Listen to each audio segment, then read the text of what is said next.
Daddy Long Legs by Gene Webster. Copyright 1912 by the Century Company. To you, Blue Wednesday. The first Wednesday in every month was a perfectly awful day to be awaited with dread, endured with courage, and forgotten with haste. Every floor must be spotless, every chair dustless, and every bed without a wrinkle. 97 squirming little orphans must be scrubbed and combed and buttoned into freshly starched ginghams, and all 97 reminded of their manners and told to say "Yes, sir," "No, sir," whenever a trustee spoke. It was a distressing time, and poor Jerusha Abbott, being the oldest orphan, had to bear the brunt of it. But this particular first Wednesday, like its predecessors, finally dragged itself to a close. Jerusha escaped from the pantry where she had been making sandwiches for the asylum's guests and turned upstairs to accomplish her regular work. Her special care was room F, where 11 little tots, from 4 to 7, occupied 11 little cots set in a row. Jerusha assembled her charges, straightened their rumpled frocks, wiped their noses, and started them in an orderly and willing line towards the dining room to engage themselves for a blessed half-hour with bread and milk and prune pudding. Then she dropped down on the window seat and leaned throbbing temples against the cool glass. She had been on her feet since 5 that morning, doing everybody's bidding, scolded and hurried by a nervous matron.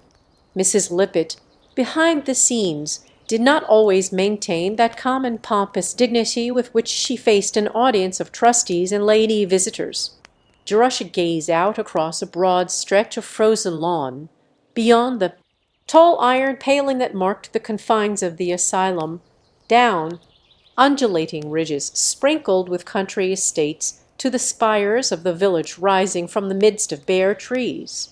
The day was ended quite successfully, so far as she knew. The trustees and the visiting committee had made their rounds and read their reports and drunk their tea, and now were hurrying home to their own cheerful firesides to forget their bothersome little charges for another month. Jerusha leaned forward, watching with curiosity and a touch of wistfulness the stream of carriages and automobiles that rolled out of the asylum gates. In imagination she followed first one equipage, then another, to the big houses dotted along the hillside. She pictured herself in a fur coat and a velvet hat trimmed with feathers, leaning back in the seat and nonchalantly murmuring home to the driver. But on the doorsill of her home the picture grew blurred. Jerusha had an imagination in imagination, Mrs. Lippett told her, that would get her into trouble if she didn't take care, but keen as it was, it could not carry her beyond the front porch of the houses she would enter. Poor, eager, adventurous little Jerusha, in all her 17 years, had never stepped inside an ordinary house. She could not picture the daily routine of those other human beings who carried on their lives undiscommoded by orphans. Jerusha Abbott, you are wanted in the office, and I think you'd better hurry up. Tommy Dillon, who had joined the choir, came singing up the stairs and down the corridor, his chant growing louder as he approached room F. Jerusha wrenched herself from the window and refaced the troubles of life. "Who wants me?" she cut into Tommy's chant with a note of sharp anxiety. "Mrs. Lippett in the office, and I think she's mad." "Amen," Tommy piously intoned, but his accent was not entirely malicious. Even the most hardened little orphan felt sympathy for an erring sister who was summoned to the office to face an annoyed matron, and Tommy liked Jerusha even if she did sometimes jerk him by the arm and nearly scrub his nose off. Jerusha went without comment, but with 2 parallel lines on her brow. What could have gone wrong, she wondered? Were the sandwiches not thin enough? Were there shells in the nut cakes? Had a lady visitor seen the hole in Susie Hawthorne's stocking? At, oh horrors, one of the cherubic little babes in her own room F sauced a trustee? The long lower hall had not been lighted, and as she came downstairs, a last trustee stood on the point of departure, in the open door that led to the porte-cochere. Jerusha caught only a fleeting impression of the man, and the impression consisted entirely of tallness. He was waving his arm towards an automobile waiting in the curved drive. As it sprang into motion and approached, head on for an instant, the glaring headlights threw his shadow sharply against the wall inside. The shadow pictured grotesquely elongated legs and arms that ran along the floor and up the wall of the corridor. It looked for all the world like a huge, wavering daddy-long-legs. Jerusha's anxious frown gave place to quick laughter. She was by nature a sunny soul, and had always snatched the tiniest excuse to be amused. If one could derive any sort of entertainment out of the oppressive fact of a trustee, it was something unexpected to the good. She advanced to the office quite cheered by the tiny episode, and presented a smiling face to Mrs. Lippett. To her surprise, the matron was also, if not exactly smiling, at least appreciably affable. She wore an expression almost as pleasant as the one she donned for visitors.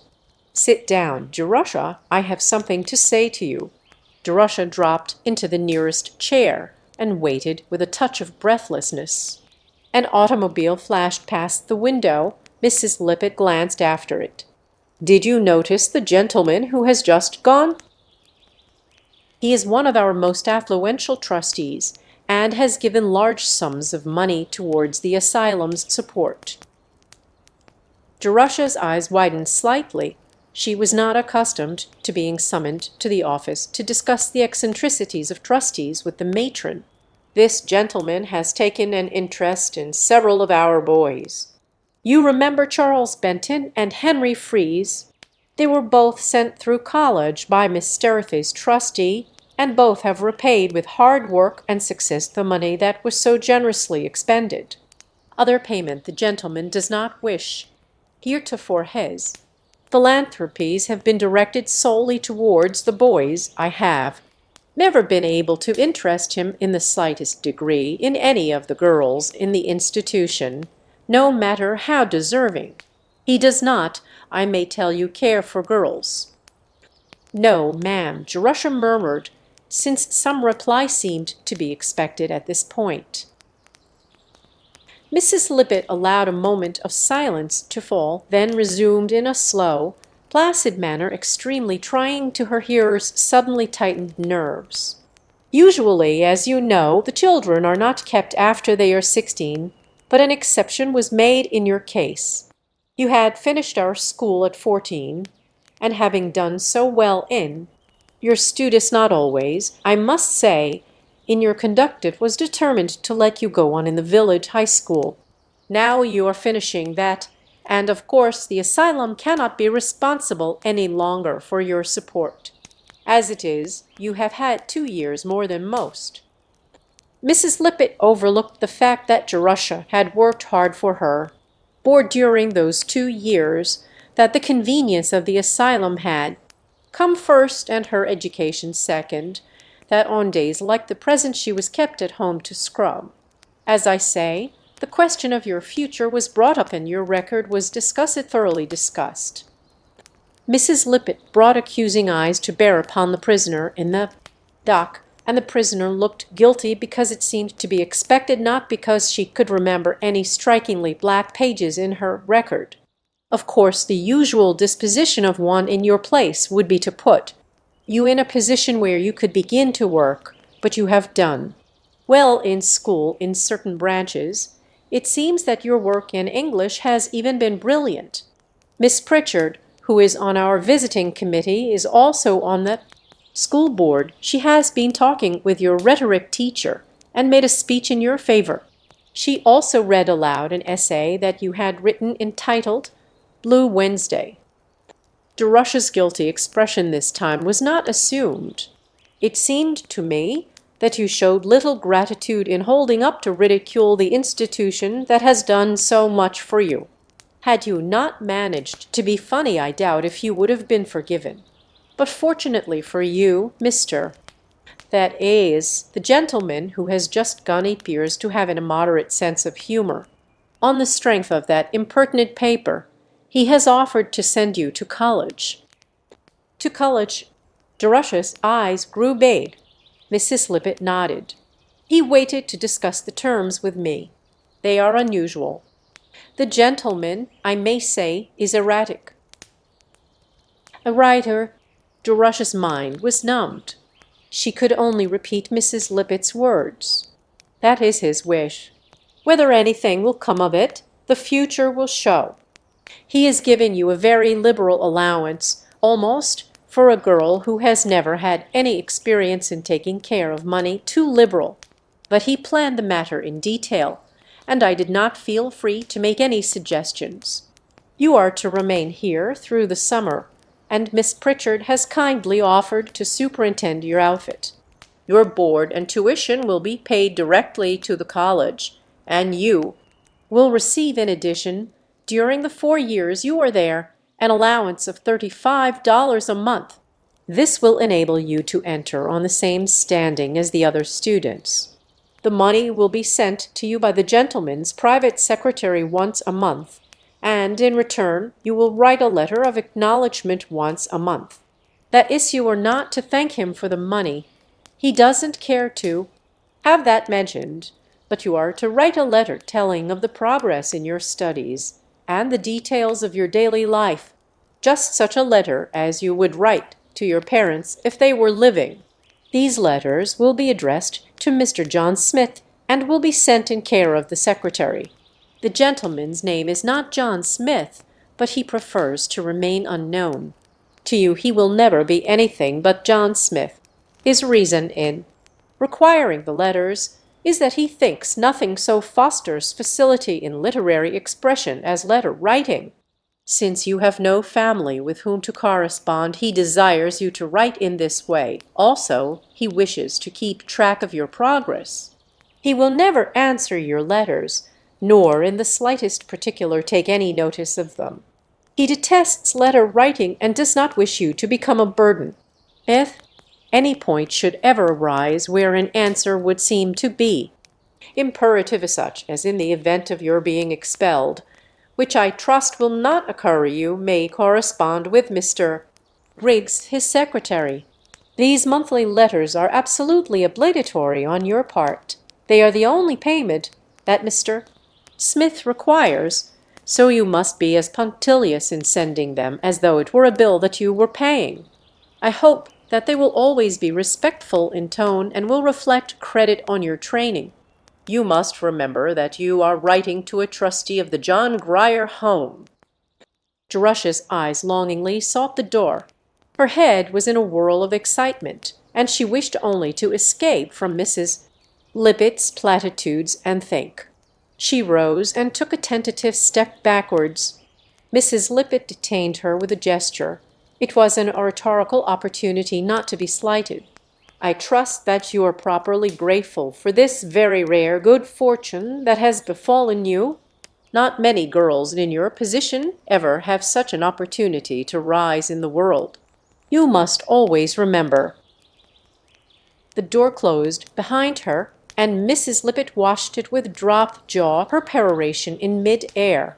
The letters of Miss Jerusha Abbott to Mr. Daddy Longlegs Smith, 215 Ferguson Hall, 24th September. Dear kind trustee who sends orphans to college, here I am. I traveled yesterday for 4 hours in a train. It's a funny sensation, isn't it? I never rode in one before.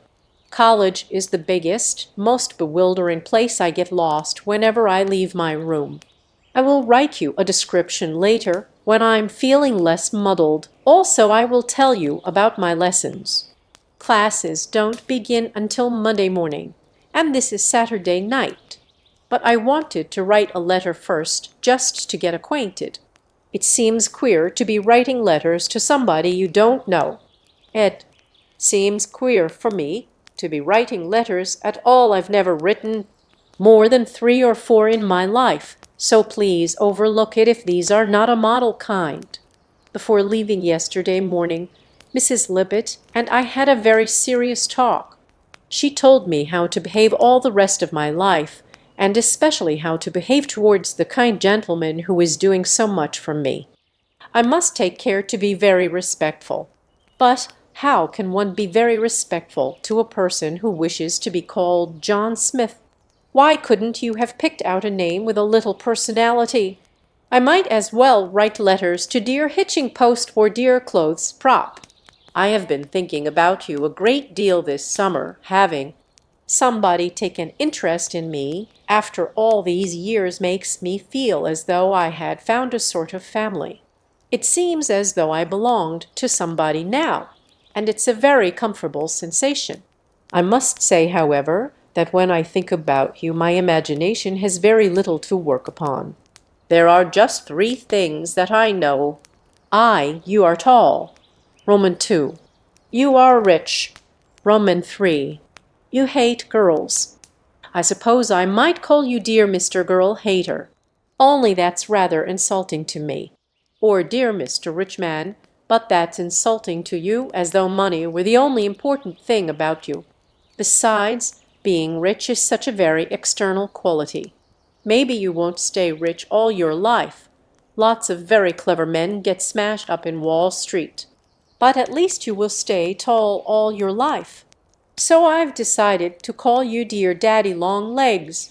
I hope you won't mind. It's just a private pet name we won't tell Mrs. Lippett. The 10 o'clock bell is going to ring in 2 minutes. Our day is divided into sections by bells. We eat and sleep and study by bells.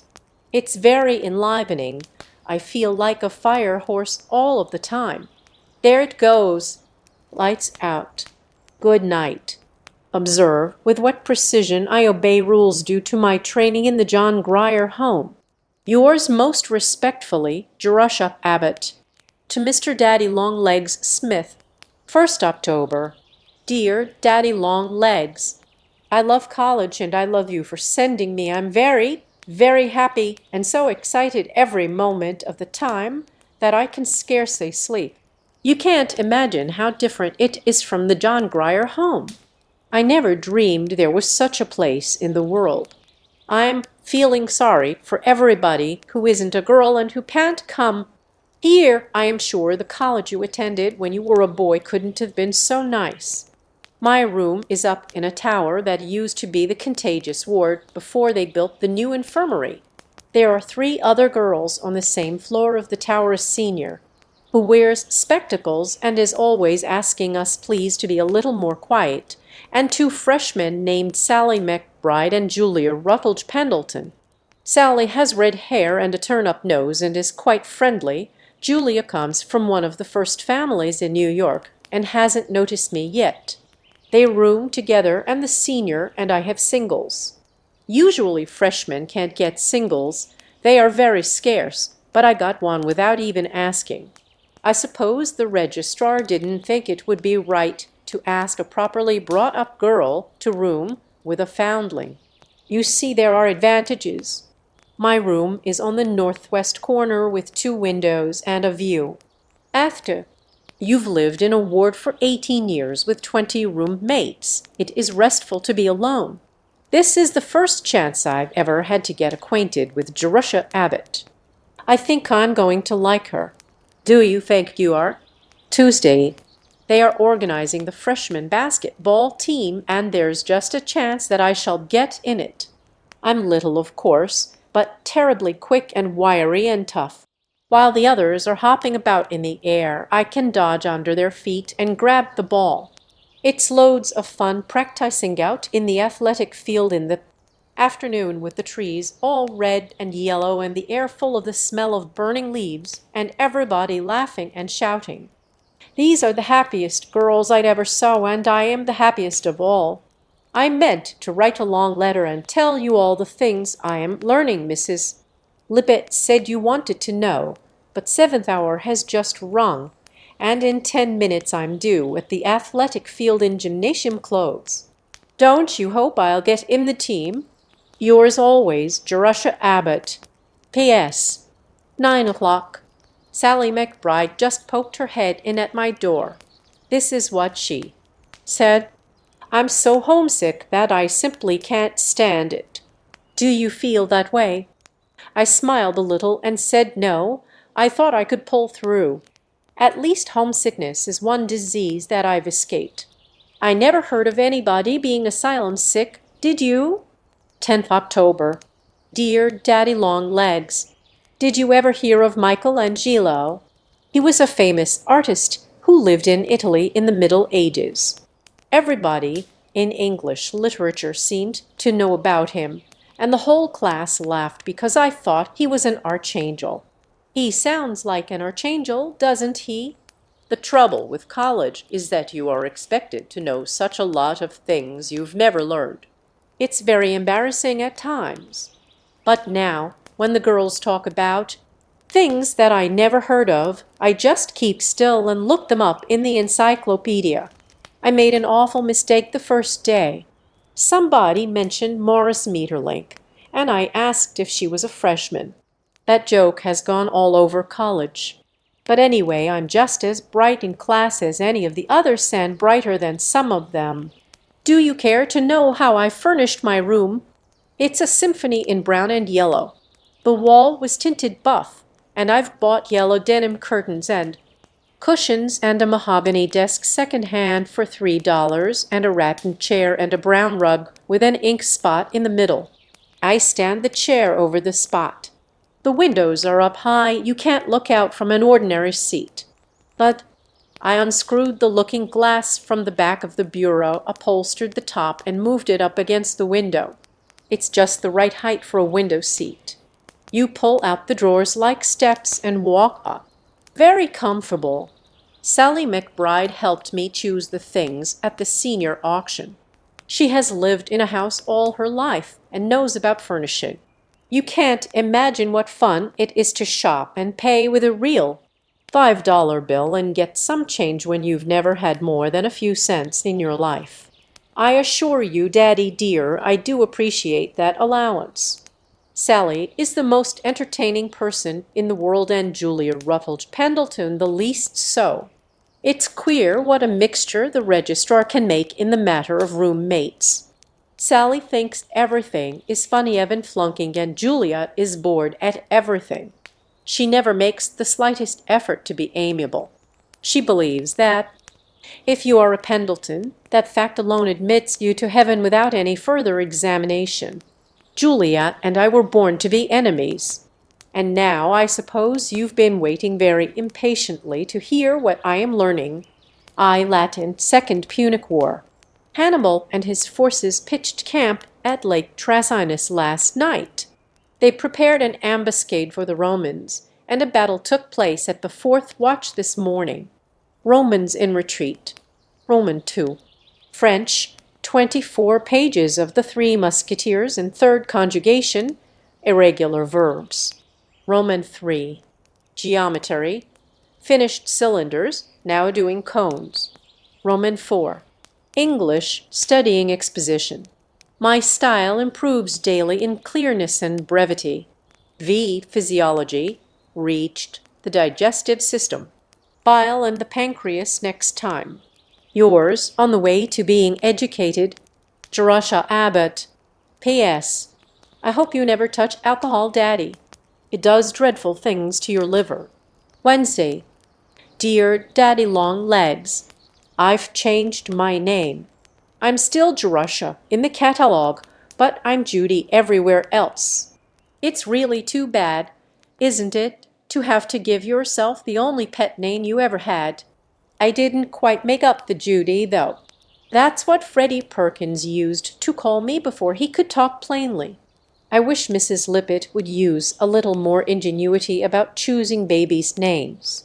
She gets the last names out of the telephone book. I will find Abbott on the first page, and she picks the Christian names up anywhere. She got Jerusha from a tombstone. I've always hated it, but I rather like Judy. It's such a silly name. It belongs to the kind of girl I'm not, a sweet little blue-eyed thing, petted and spoiled by all the family, who romps her way through life without any cares. Wouldn't it be nice to be like that? Whatever faults I may have, no one can ever accuse me of having been spoiled by my family. but it's great fun to pretend I've been. In the future, please always address me as Judy. Do you want to know something? I have 3 pairs of kid gloves. I had kid mittens before from the Christmas tree, but never real kid gloves with 5 fingers. I take them out and try them on every little while. It's all I can do not to wear them to classes. Dinner bell, goodbye. Friday. What do you think, Daddy? The English instructor said that my last paper shows an unusual amount of originality. She did, truly. Those were her words. It doesn't seem possible, does it, considering the 18 years of training that I've had? The aim of the John Grier Home, as you doubtless know and heartily approve of, is to turn the 97 orphans into 97 twins. The unusual artistic ability which I exhibit was developed at an early age through drawing chalk pictures of Mrs. Lippett on the widget door. I hope that I don't hurt your feelings when I criticize the home of my youth, but you have the upper hand, you know, for if I become too impertinent, you can always stop payment of your checks. That isn't a very polite thing to say, but you can't expect me to have any manners. A foundling asylum isn't a young lady's finishing school. You know, Daddy, it isn't the work that is going to be hard in college. It's the play. Half the time I don't know what the girls are talking about. Their jokes seem to relate to a past that everyone but me has shared. I'm a foreigner in the world and I don't understand the language. It's a miserable feeling. I've had it all my life. At the high school, the girls would stand in groups and just look at me. I was queer and different, and everybody knew it. I could feel John Grier Home written on my face. And then a few charitable ones would make a point of coming up and saying something polite. I hated every one of the charitable ones most of all. Nobody here knows that I was brought up in an asylum. I told Sally McBride that my mother and father were dead and that a kind old gentleman was sending me to college, which is entirely true so far as it goes. I don't want you to think I am a coward, but I do want to be like the other girls, and that dreadful home looming over my childhood is the one great big difference. If I can turn my back on that and shut out the remembrance, I think I might be just as desirable as any other girl. I don't believe there's any real underneath difference, do you? Anyway, Sally McBride likes me. Yours ever, Judy Abbotney Jerusha. Saturday morning. I've just been reading this letter over, and it sounds pretty uncheerful. But can't you guess that I have a special topic due Monday morning, and a review in geometry, and a very sneezy cold? Sunday. I forgot to post this yesterday, so I will add an indignant postscript. We had a bishop this morning, and what do you think he said? The most beneficent promise made us in the Bible is this: the poor ye have always with you. They were put here in order to keep us charitable. The poor, please observe, being a sort of useful domestic animal. If I hadn't grown into such a perfect lady, I should have gone up after service and told him what I thought. 25th October. Dear Daddy Long Legs, I'm in the basketball team, and you ought to see the bruise on my left shoulder. It's blue and mahogany with little streaks of orange. Julia Pendleton tried for the team, but she didn't get in. Hooray! You see what a mean disposition I have. College gets nicer and nicer. I like the girls and the teachers and the classes and the campus and the things to eat. We have ice cream twice a week, and we never have cornmeal mush. You only wanted to hear from me once a month, didn't you? And I've been peppering you with letters every few days.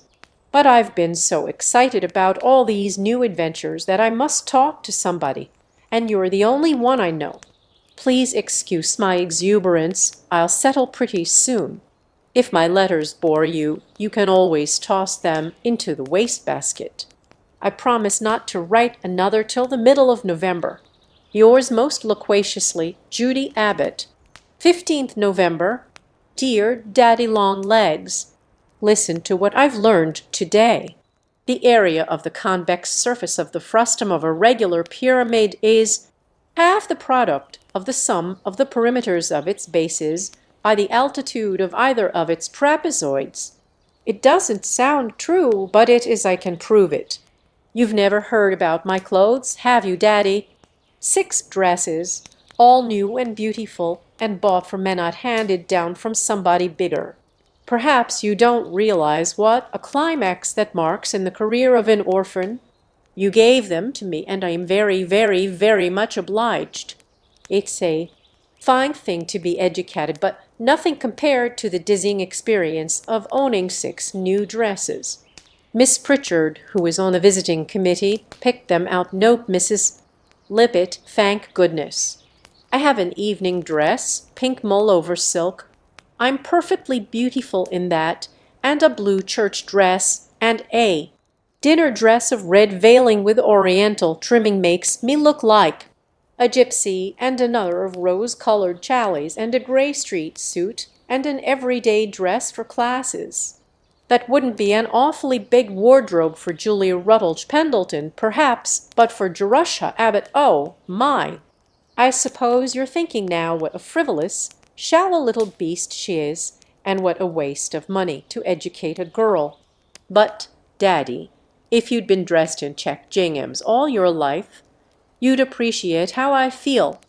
And when I started to the high school, I entered upon another period even worse than the check ginghams.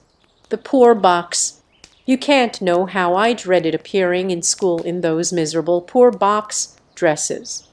I was perfectly sure to be put down in class next to the girl who first owned my dress, and she would whisper and giggle and point it out to the others. The bitterness of wearing your enemy's cast-off clothes eats into your soul. If I wore silk stockings for the rest of my life, I don't believe I could obliterate the scar. Latest war bulletin. News from the scene of action. At the 4th watch on Thursday, the 13th of November, Hannibal routed the advance guard of the Romans and led the Carthaginian forces over the mountains into the plains of Casilinum. A cohort of light-armed Numidians engaged the infantry of Quintus Fabius Maximus. 2 battles and light skirmishing. Romans repulsed with heavy losses. I have the honor of being your special correspondent from the front, J. Abbott. P.S. I know I'm not to expect any letters in return, and I've been warned not to bother you with questions. But tell me, Daddy, just this answer, you awfully old or just a little old?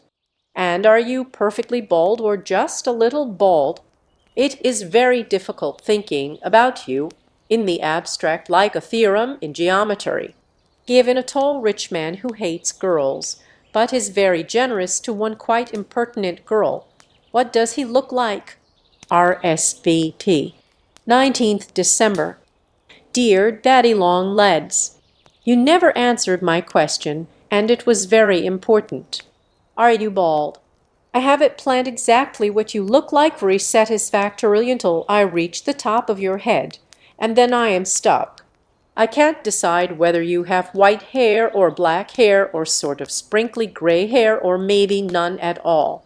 Here is your portrait, but the problem is, shall I add some hair? Would you like to know what color your eyes are? They are gray, and your eyebrows stick out like a porch roof beetling. They are called in novels, and your mouth is a straight line with a tendency to turn down at the corners. Oh, you see, I know.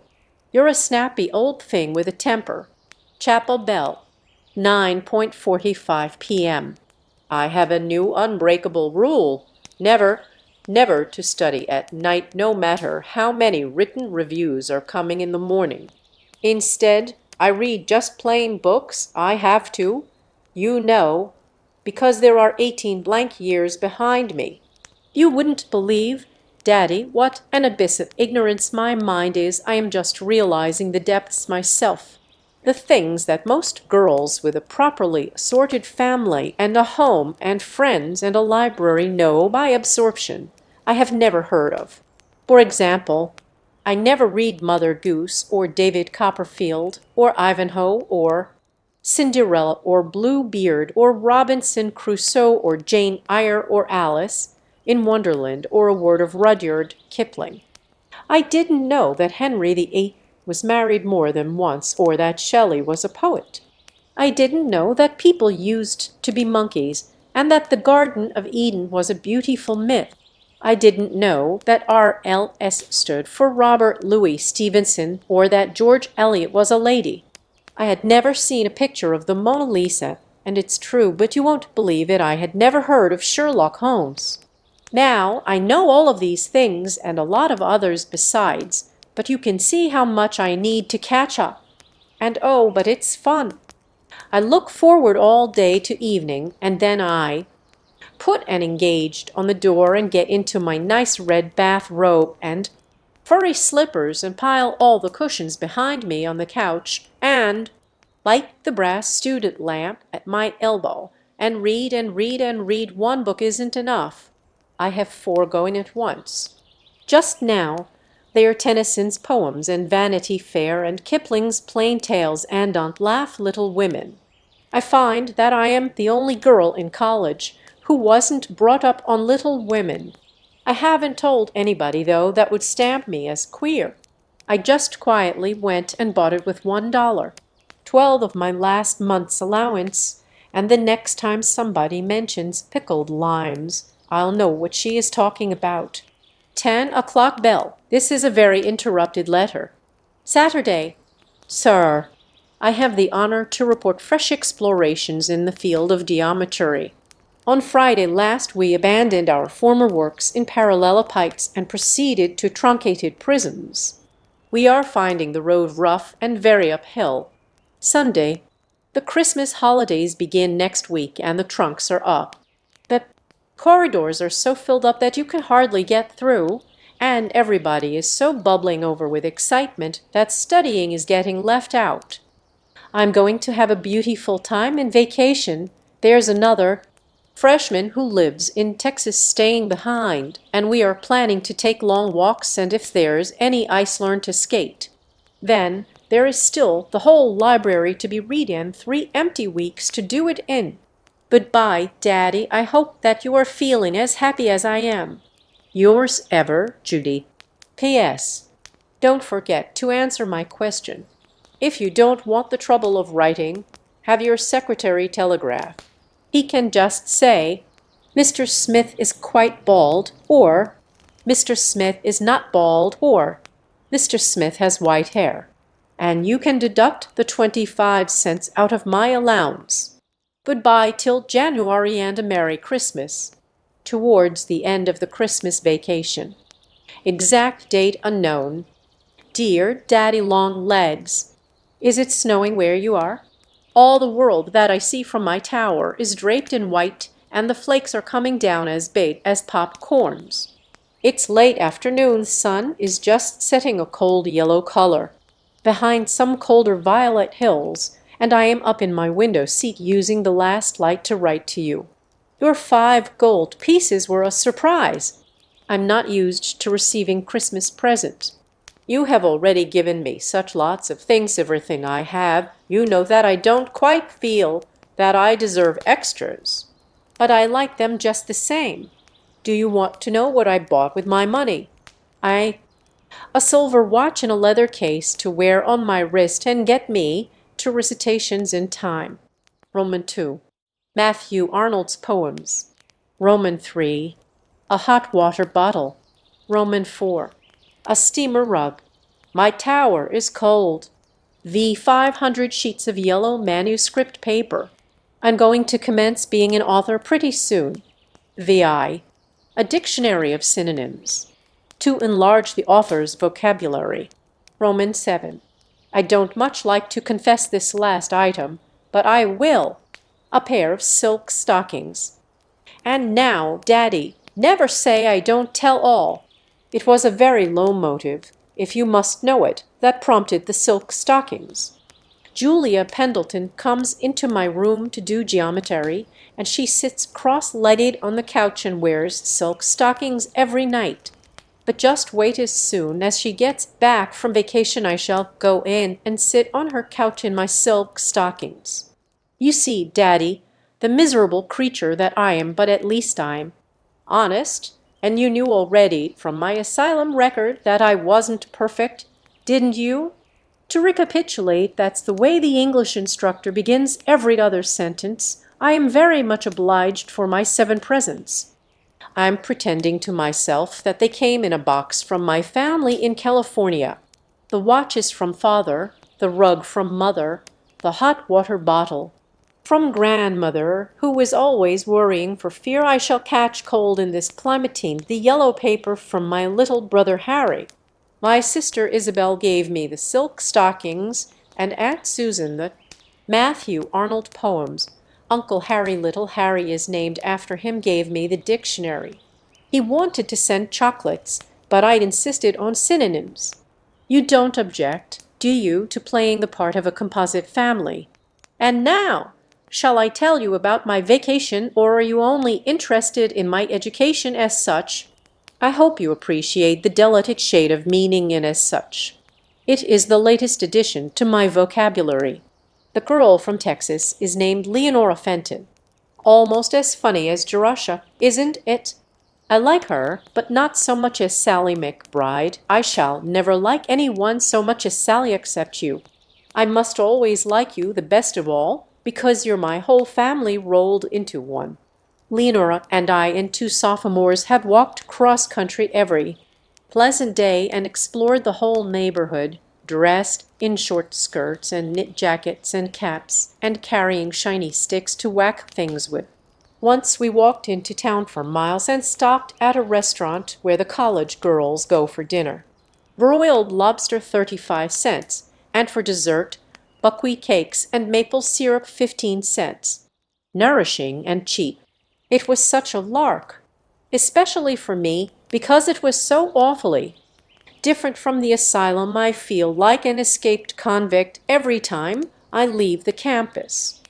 Before I thought, I started to tell the others what an experience I was having. The cat was almost out of the bag when I grabbed it by its tail and pulled it back. It's awfully hard for me not to tell everything I know. I'm a very confiding soul by nature. If I didn't have you to tell things to, I'd burst. We had a molasses candy pull last Friday evening, given by the house matron of Ferguson to the left-behinds in the other halls. There were 22 of us altogether, freshmen and sophomores and juniors and seniors, all united in amicable accord. The kitchen is huge, with copper pots and kettles hanging in rows on the stone wall, the littlest casserole among them about the size of a wash boiler. 400 girls live in Ferguson. The chef, in a white cap and apron, fetched out 22 other white caps and aprons. I can't imagine where he got so many, and we all turned ourselves into cooks. It was great fun, though I have seen better candy. When it was finally finished, and ourselves and the kitchen and the doorknobs all thoroughly sticky, we organized a procession, and still in our caps and aprons, each carrying a big fork or spoon or frying pan, we marched through the empty corridors to the officers' parlor, where half a dozen professors and instructors were passing a tranquil evening. We serenaded them with college songs and offered refreshments. They accepted politely but dubiously. We left them sucking chunks of molasses candy, sticky and speechless. So you see, Daddy, my education progresses. Don't you really think that I ought to be an artist instead of an author? Vacation will be over in 2 days, and I shall be glad to see the girls again. My tower is just a trifle lonely when 9 people occupy a house that was built for 400. They do rattle around a bit. 11 pages for Daddy. You must be tired. I meant this to be just a short little thank you note, but when I get started I seem to have a ready pen. Goodbye, and thank you for thinking of me. I should be perfectly happy except for one little threatening cloud on the horizon. Examinations come in February. Yours with love, Judy. P.S. Maybe it isn't proper to send love. If it isn't, please excuse.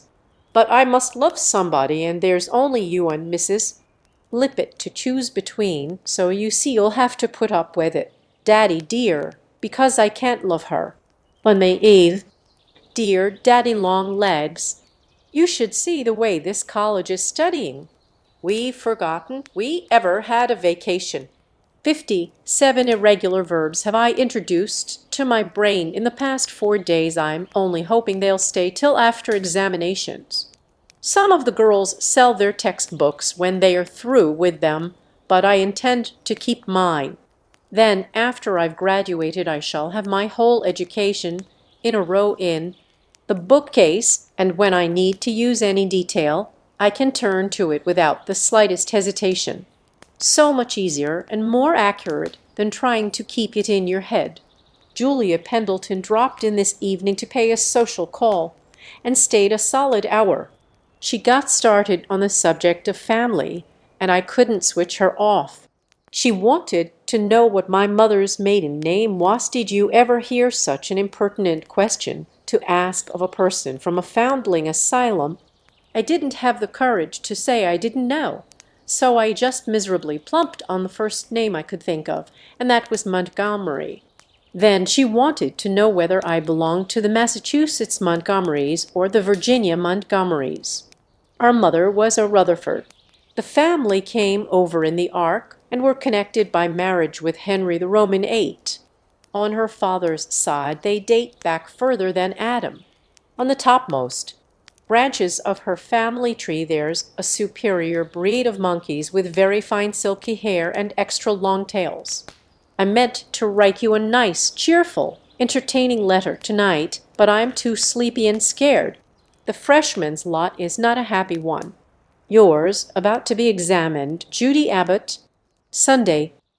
Dearest Daddy Long Legs, I have some awful news to tell you, but I won't begin with it. I'll try to get you in a good humor first. Jerusha Abbott has commenced to be an author. A poem entitled From My Tower appears in the February Monthly in the first page, which is a very great honor for a freshman. My English instructor stopped me on the way out from chapel last night and said it was a charming piece of work except for the 6th line, which had too many feet. I will send you a copy in case you care to read it. Let me see if I can't think of something else pleasant. Oh, yes! I'm learning to skate and can glide about quite respectably all by myself. Also, I've learned how to slide down a rope from the roof of the gymnasium, and I can vault a bar 3 feet and 6 inches high. I hope shortly to pull up to 4 feet. We had a very inspiring sermon this morning preached by the Bishop of Alabama. His text was, "Judge not that ye be not judged." It was about the necessity of overlooking mistakes in others and not discouraging people by harsh judgments. I wish you might have heard it. This is the sunniest, most blinding winter afternoon, with icicles dripping from the fir trees and all the world bending under a weight of snow except me, and I'm bending under a weight of sorrow. Now for the news. Courage. Judy, you must tell. Are you surely in good humor? I failed in mathematics and Latin prose. I am tutoring in them, and will take another examination next month. I'm sorry if you're disappointed, but otherwise I don't care a bit because I've learned such a lot of things not mentioned in the catalogue. I've read 17 novels and bushels of poetry, really necessary novels like Vanity Fair and Richard Feverel and Alice in Wonderland. Also Emerson's Essays and Lockhart's Life of Scott and the first volume of Gibbon's Roman Empire and half of Benvenuto Cellini's Life. Wasn't he entertaining? He used to saunter out and casually kill a man before breakfast. So you see, Daddy, I'm much more intelligent than if I'd just stuck to Latin. Will you forgive me this once if I promise never to fail again? Yours in sackcloth, Judy. Dear Daddy Long Legs, this is an extra letter in the middle of the month because I'm rather lonely tonight. It's awfully stormy. All the lights are out on the campus, but I drank black coffee and I can't go to sleep. I had a supper party this evening consisting of Sally and Julia and Leonora Fenton and sardines and toasted muffins and salad and fudge and coffee. Julia said she'd had a good time, but Sally stayed to help wash the dishes. I might, very usefully, put some time on Latin tonight, but there's no doubt about it, I'm a very languid Latin scholar. We've finished Livy and De Senectute and are now engaged with De Amicitia pronounced Damicitia. Should you mind, just for a little while, pretending you are my grandmother? Sally has one, and Julia and Leonora each two, and they were all comparing them tonight. I can't think of anything I'd rather have. It's such a respectable relationship. So, if you really don't object, when I went into town yesterday, I saw the sweetest cap of Cluny lace trimmed with lavender ribbon. I am going to make you a present of it on your 83rd birthday. That's the clock in the chapel tower striking 12. I believe I am sleepy after all. Good night, Granny. I love you dearly. To the Ides of March. Dear D. L. L. I am studying Latin prose composition. I have been studying it. I shall be studying it. I shall be about to have been studying it. My re-examination comes the 7th hour next Tuesday, and I am going to pass or bust. So you may expect to hear from me next, whole and happy and free from conditions or in fragments. I will write a respectable letter when it's over. Tonight I have a pressing engagement with the ablative absolute. Your sin evident haste, J.A. 26th March. Mr. D. L. L. Smith. Sir, you never answer any questions. You never show the slightest interest in anything I do. You are probably the horridest one of all those horrid trustees, and the reason you are educating me is not because you care a bit about me, but from a sense of duty. I don't know a single thing about you. I don't even know your name. It is very uninspiring writing to a thing. I haven't a doubt but that you throw my letters into the waste basket without reading them. Hereafter I shall write only about work. My re-examinations in Latin and geometry came last week. I passed them both and am now free from conditions. Yours truly, Jerusha Abbott. 2nd April. Dear Daddy Long Legs, I am a beast. Please forget about that dreadful letter I sent you last week. I was feeling terribly lonely and miserable and sore-throaty the night I wrote. I didn't know it, but I was just sickening for tonsillitis and grippe and lots of things mixed. I'm in the infirmary now, and have been here for 6 days. This is the first time they would let me sit up and have a pen and paper. The head nurse is very bossy. But I've been thinking about it all the time, and I shan't get well until you forgive me. Here is a picture of the way I look, with a bandage tied around my head in rabbit's ears. Doesn't that arouse your sympathy? I am having sublingual gland swelling. And I've been studying physiology all the year without ever hearing of sublingual glands. How futile a thing is education! I can't write any more. I get rather shaky when I sit up too long. Please forgive me for being impertinent and ungrateful. I was badly brought up. Yours with love, Judy Abbott. The Infirmary, 4th April. Dearest Daddy Long Legs, yesterday evening just towards dark, when I was sitting up in bed, looking out at the rain and feeling awfully bored with life in a great institution, the nurse appeared with a long white box addressed to me and filled with the loveliest pink rosebuds. And, much nicer still, it contained a card with a very polite message, written in a funny little uphill bat hand, but one which shows a great deal of character. Thank you, Daddy, 1,000 times. Your flowers make the first real, true present I ever received in my life. If you want to know what a baby I am, I lay down and cried because I was so happy. Now that I am sure you read my letters, I'll make them much more interesting, so they'll be worth keeping in a safe with red tape around themanly. Please take out that dreadful one and burn it up. I'd hate to think that you ever read it over. Thank you for making a very sick, cross, miserable freshman cheerful. Probably you have lots of loving family and friends, and you don't know what it feels like to be alone. But I do. Goodbye. I'll promise never to be horrid again, because now I know you're a real person. Also, I'll promise never to bother you with any more questions. Do you still hate girls? Yours forever, Judy. 8th hour, Monday. Dear Daddy Long Legs, I hope you aren't the trustee who sat on the toad? It went off, I was told, with quite a pop, so probably he was a fatter trustee. Do you remember the little dugout places with gratings over them by the laundry windows in the John Grier home? Every spring when the hoptoad season opened, we used to form a collection of toads and keep them in those window holes, and occasionally they would spill over into the laundry, causing a very pleasurable commotion on wash days. We were severely punished for our activities in this direction, but in spite of all discouragement the toads would collect. And one day, well, I won't bore you with particulars, but somehow one of the fattest, biggest, juiciest toads got into one of those big leather armchairs in the trustees' room, and that afternoon at the trustees' meeting, but I dare say you were there and recall the rest. Looking back dispassionately after a period of time, I will say that punishment was merited, and if I remember rightly, adequate. I don't know why I am in such a reminiscent mood, except that spring and the reappearance of toads always awakens the old acquisitive instinct.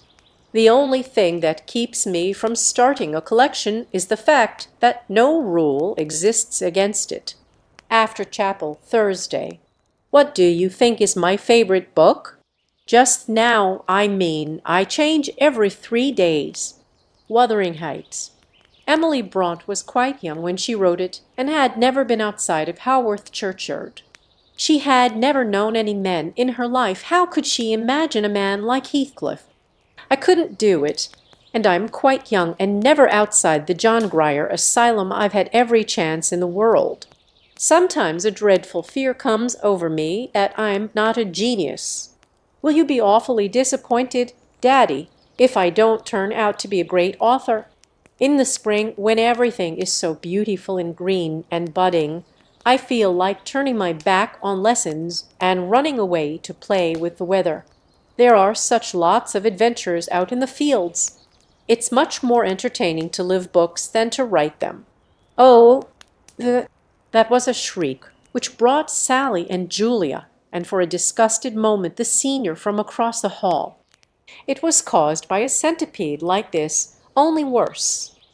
Just as I had finished the last sentence and was thinking what to say next, plump, it fell off the ceiling and landed at my side. I tipped 2 cups off the tea table in trying to get away.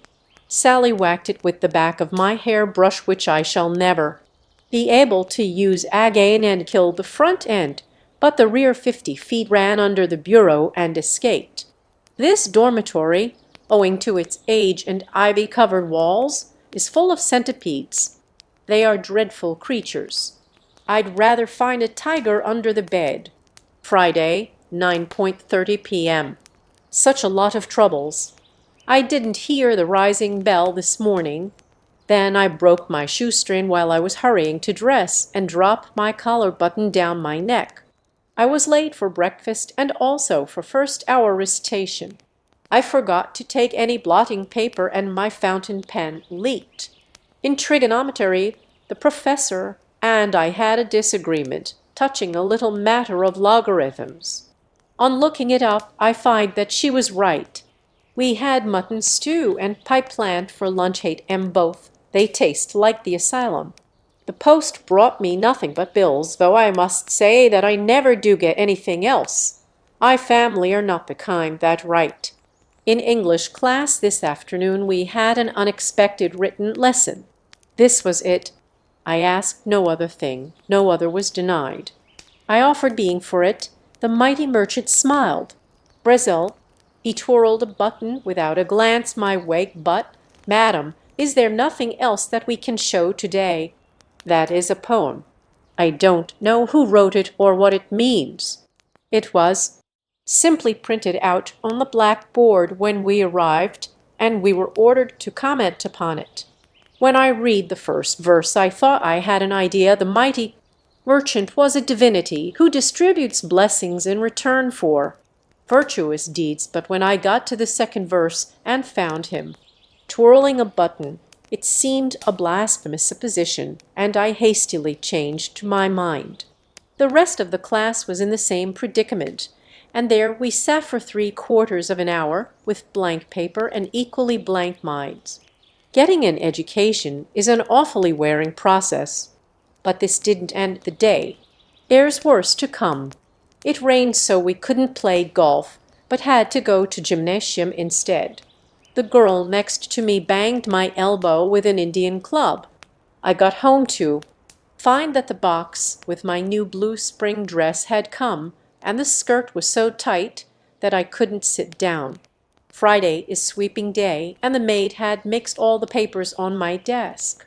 We had tombstone for dessert, milk and gelatin flavored with vanilla. We were kept in chapel 20 minutes later than usual to listen to a speech about womanly women. And then, just as I was settling down with a sigh of well-earned relief to the portrait of a lady, a girl named Ackerley, a doe-faced, deadly, unintermittently stupid girl who sits next to me in Latin because her name begins with "I wish Mrs. Lippett had named me Zabriskie," came to ask if Monday's lesson commenced at paragraph 69 or 70 and stayed 1 hour. She has just gone. Did you ever hear of such a discouraging series of events? It isn't the big troubles in life that require character. Anybody can rise to a crisis and face a crushing tragedy with courage. But to meet the petty hazards of the day with a laugh, I really think that requires spirit. It's the kind of character that I am going to develop. I am going to pretend that all life is just a game which I must play as skillfully and fairly as I can.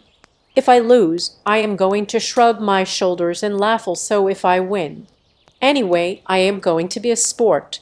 You will never hear me complain again, "Daddy dear," because Julia wears silk stockings and centipedes drop off the wall. Yours ever, Judy. Answer soon. 27th May. Daddy Longlegs, Esquire. Dear Sir, I am in receipt of a letter from Mrs. Lippett. She hopes that I am doing well in deportment and studies. Since I probably have no place to go this summer, she will let me come back to the asylum and work for my board until college opens. I hate the John Grier home. I'd rather die than go back. Yours most truthfully, Jerusha Abbott. Share Daddy Jam's launges. Vooz eats unbreak. G. Suey's tres hurus about the farm. Parsec G. N.I. Jamai's been on. A farm dans ma vie, and I'd hate to return her chez John Grier. Et wash dishes tout elite. There would be danger of quelques chose of frus happening. Parsec. J.I. perdu ma humilite daughter fois et J.I. poor that I would just break out quelques jours et smash every cup and saucer dans la mason. Pardon brevet et paper. Je n'y puis pas send des mes nouvelles. Parsec G. Suey's dance French class et J.I. pourquoi monsieur le professeur is going to call on me tout de suite. He did. Au revoir. Je vous aime beaucoup. To the 30th May. Dear Daddy Longlegs, did you ever see this campus? That is merely a rhetorical question. Don't let it annoy you. It is a heavenly spot in May. All the shrubs are in blossom, and the trees are the loveliest young green even the old pines look fresh and new.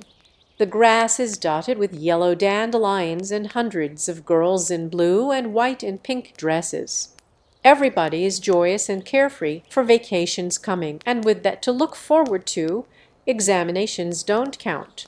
Isn't that a happy frame of mind to be in?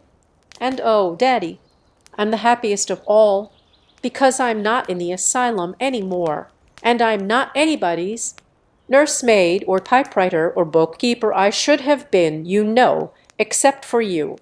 I'm sorry now for all my past badnesses.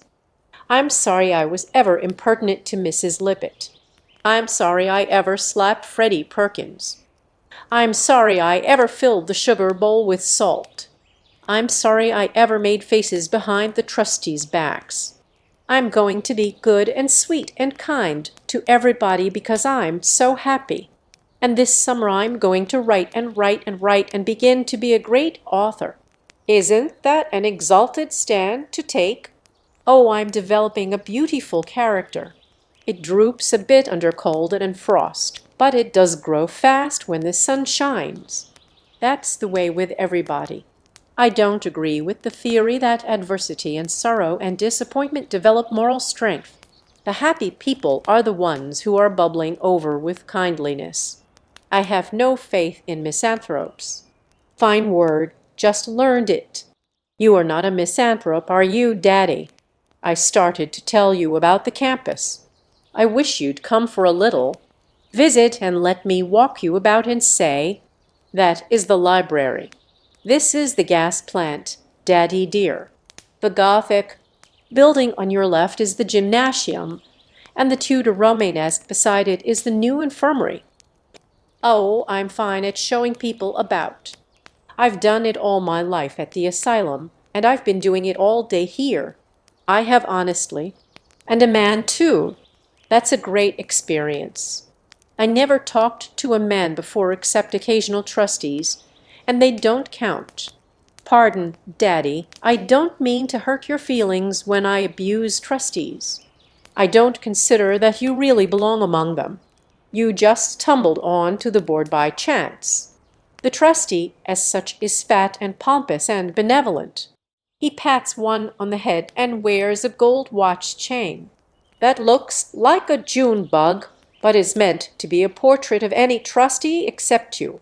However, to resume, I have been walking and talking and having tea with a man, and with a very superior man, with Mr. Jervis Pendleton of the house of Julia, her uncle, in short and long. Perhaps I ought to say he's as tall as you. Being in town on business, he decided to run out to the college and call on his niece. He's her father's youngest brother, but she doesn't know him very intimately. It seems he glanced at her when she was a baby, decided he didn't like her, and has never noticed her since.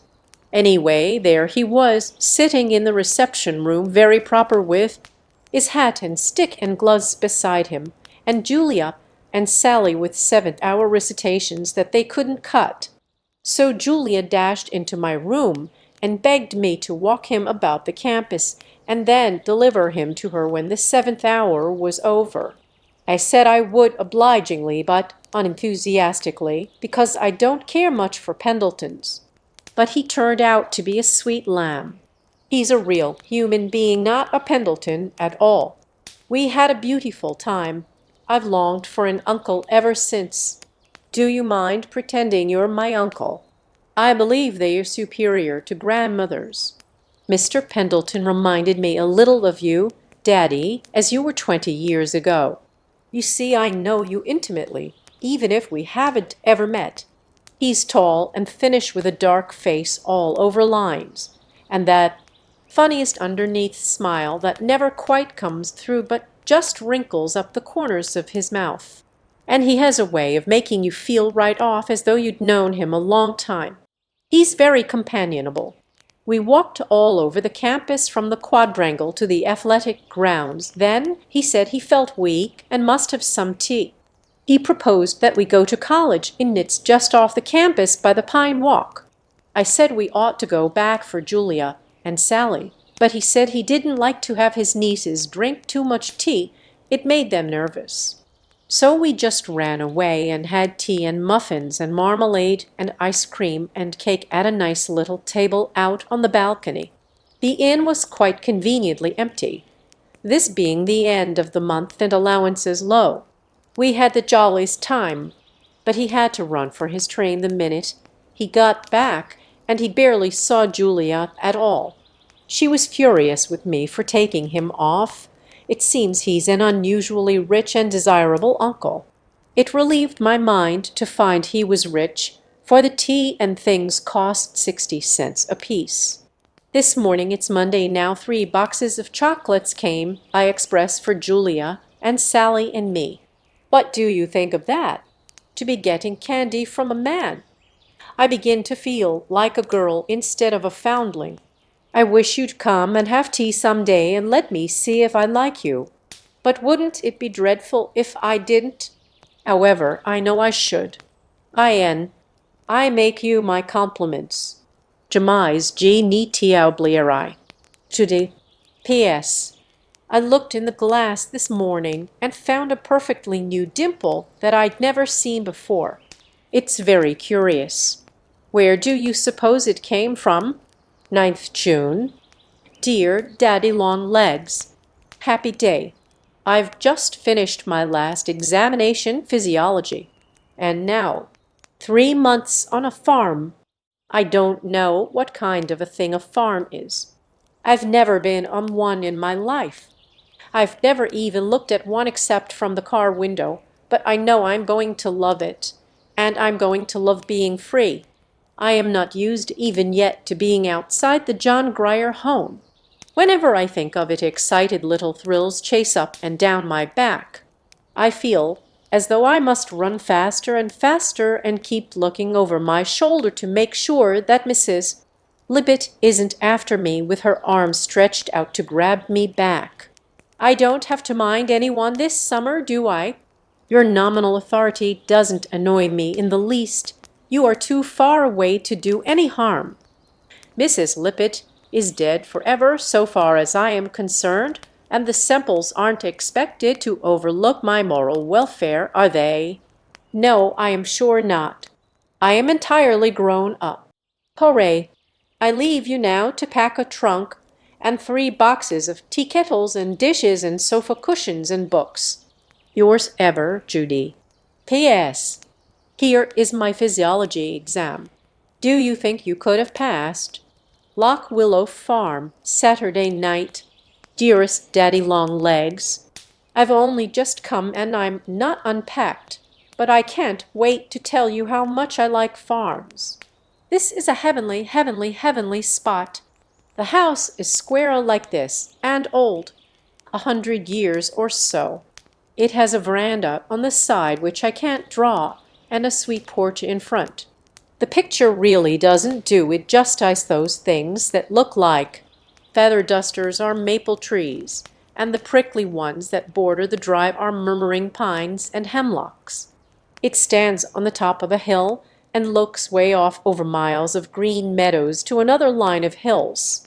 That is the way Connecticut goes, in a series of Marcel waves, and Lock Willow Farm is just on the crest of one wave. The barns used to be across the road where they obstructed the view, but a kind flash of lightning came from heaven and burnt them down. The people are Mr. and Mrs. Semple and a hired girl and 2 hired men.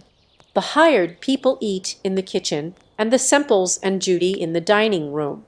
We had ham and eggs and biscuits and honey and jelly cake and pie and pickles and cheese and tea for supper and a great deal of conversation. I have never been so entertaining in my life. Everything I say appears to be funny. I suppose it is, because I've never been in the country before, and my questions are backed by an all-inclusive ignorance. The room marked with a cross is not where the murder was committed, but the one that I occupy.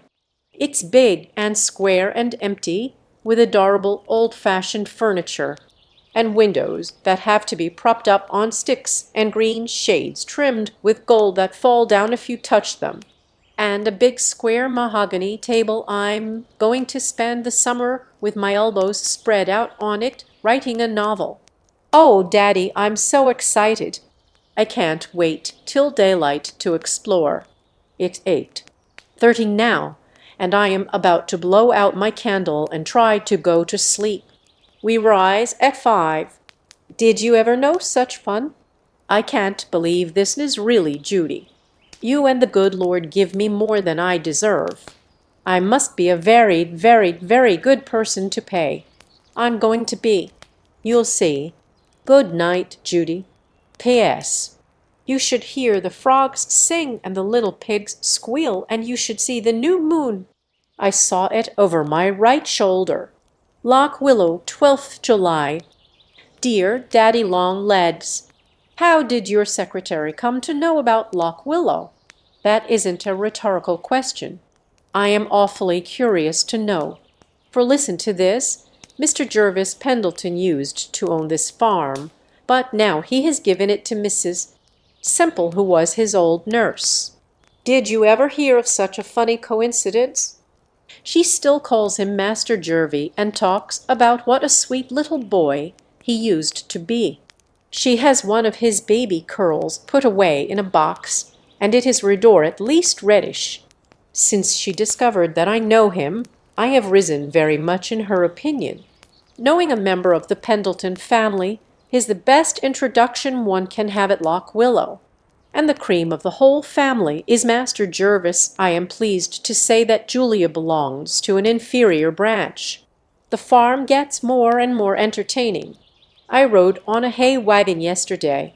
We have 3 big pigs and 9 little piglets, and you should see them eat. They are pigs.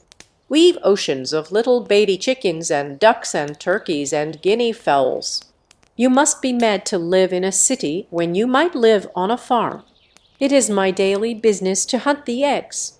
I fell off a beam in the barn loft yesterday while I was trying to crawl over to a nest that the Black Hen has stolen. And when I came in with a scratched knee, Mrs. Semple bound it up with witch hazel, murmuring all the time, "Dear, dear." It seems only yesterday that Master Jervy fell off that very same beam and scratched this very same knee.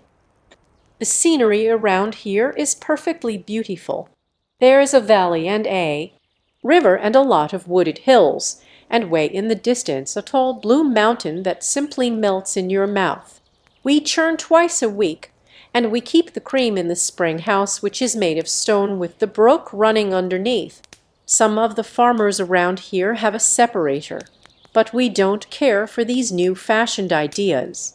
It may be a little harder to separate the cream in pans, but it's sufficiently better to pay. We have 6 calves, and I've chosen the names for all of them.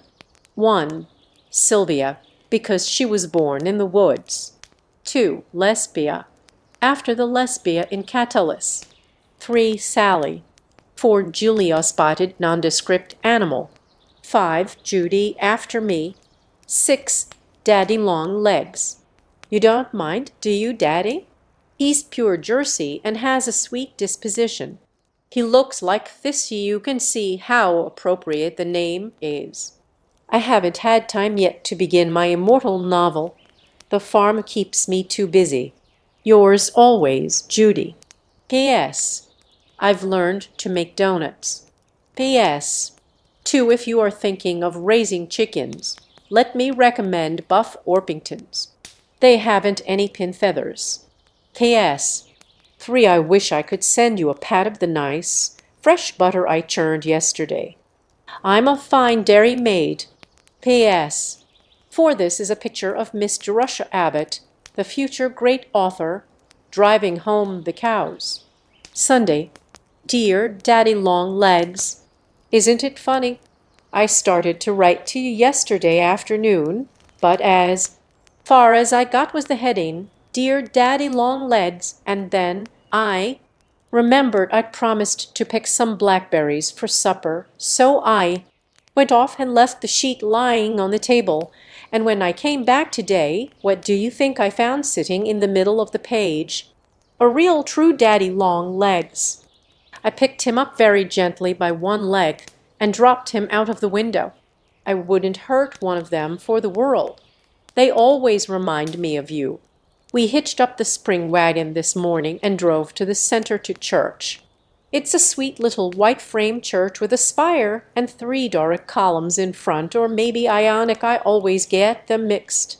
A nice sleepy sermon with everybody drowsily waving palm leaf fans, and the only sound, aside from the minister, the buzzing of locusts in the trees outside. I didn't wake up till I found myself on my feet singing the hymn, and then I was awfully sorry I hadn't listened to the sermon. I should like to know more of the psychology of a man who would pick out such a hymn. This was it. Come, leave your sports and earthly toys, and join me in celestial joys. Or else, dear friend, a long farewell. I leave you now to sink to hell. I find that it isn't safe to discuss religion with the Semples. Their God, whom they have inherited intact from their remote Puritan ancestors, is a narrow, irrational, unjust, mean, revengeful, bigoted person. Thank heaven I don't inherit God from anybody. I am free to make mine up as I wish him. He's kind and sympathetic and imaginative and forgiving and understanding, and he has a sense of humor. I like the Semples immensely. Their practice is so superior to their theory. They are better than their own God. I told them so, they are horribly troubled. They think I am blasphemous, and I think they are. We've dropped theology from our conversation. This is Sunday afternoon. Amasai hired man in a purple tie and some bright yellow buckskin. Gloves, very red and shaved, has just driven off with carry hired. Girl in a big hat trimmed with red roses, and a blue muslin dress, and her hair curled as tight as it will curl. Amasai spent all the morning washing the buggy, and Carrie stayed home from church ostensibly to cook the dinner, but really to iron the muslin dress. In 2 minutes more, when this letter is finished, I am going to settle down to a book which I found in the attic. It's entitled On the Trail, and sprawled across the front page in A. Funny little boy hand. Jervis Pendleton, if this book should ever roam, box its ears and send it home. He spent the summer here once after he had been ill, when he was about 11 years old, and he left on the trail behind. It looks well read. The marks of his grimy little hands are frequent. Also in a corner of the attic there is a water wheel and a windmill and some bows and arrows. Mrs. Semple talks so constantly about him that I begin to believe he really life's not a grown man with a silk hat and walking stick, but a nice, dirty, tousle-headed boy who clatters up the stairs with an awful racket and leaves the screen doors open and is always asking for cookies. And getting them too, if I know Mrs. Semple. He seems to have been an adventurous little Solon, brave and truthful. I'm sorry to think he is a Pendleton. He was meant for something better. We're going to begin threshing oats tomorrow. A steam engine is coming and 3 extra men. It grieves me to tell you that Buttercup, the spotted cow with one horn, mother of Lesbia, has done a disgraceful thing. She got into the orchard Friday evening and ate apples under the trees, and ate until they went to her head. For 2 days she has been perfectly dead drunk. That is the truth I am telling. Did you ever hear anything so scandalous? Sir, I remain your affectionate orphan, Judy Abbott. P.S. Indians in the first chapter and highwaymen in the second. I hold my breath. What can the third contain? Red Hawk leapt 20 feet in the air and bit the dust. That is the subject of the frontispiece. Aren't Judy and Jervie having fun? 15th September. Dear Daddy, I was weighed yesterday on the flour scales in the general store at the Commerce. I've gained 9 pounds. Let me recommend Lock Willow as a health resort. Yours ever, Judy.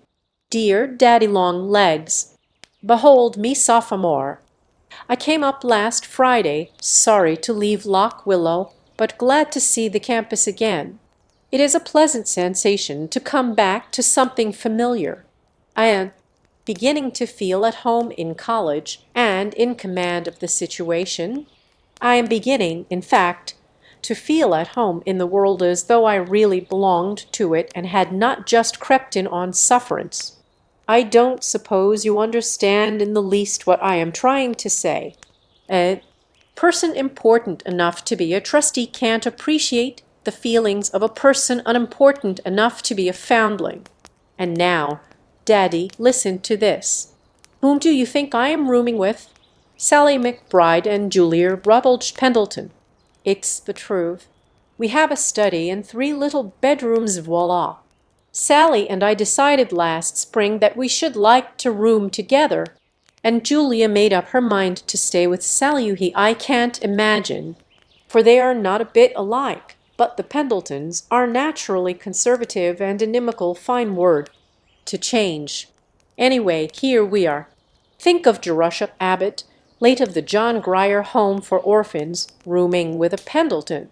This is a democratic country.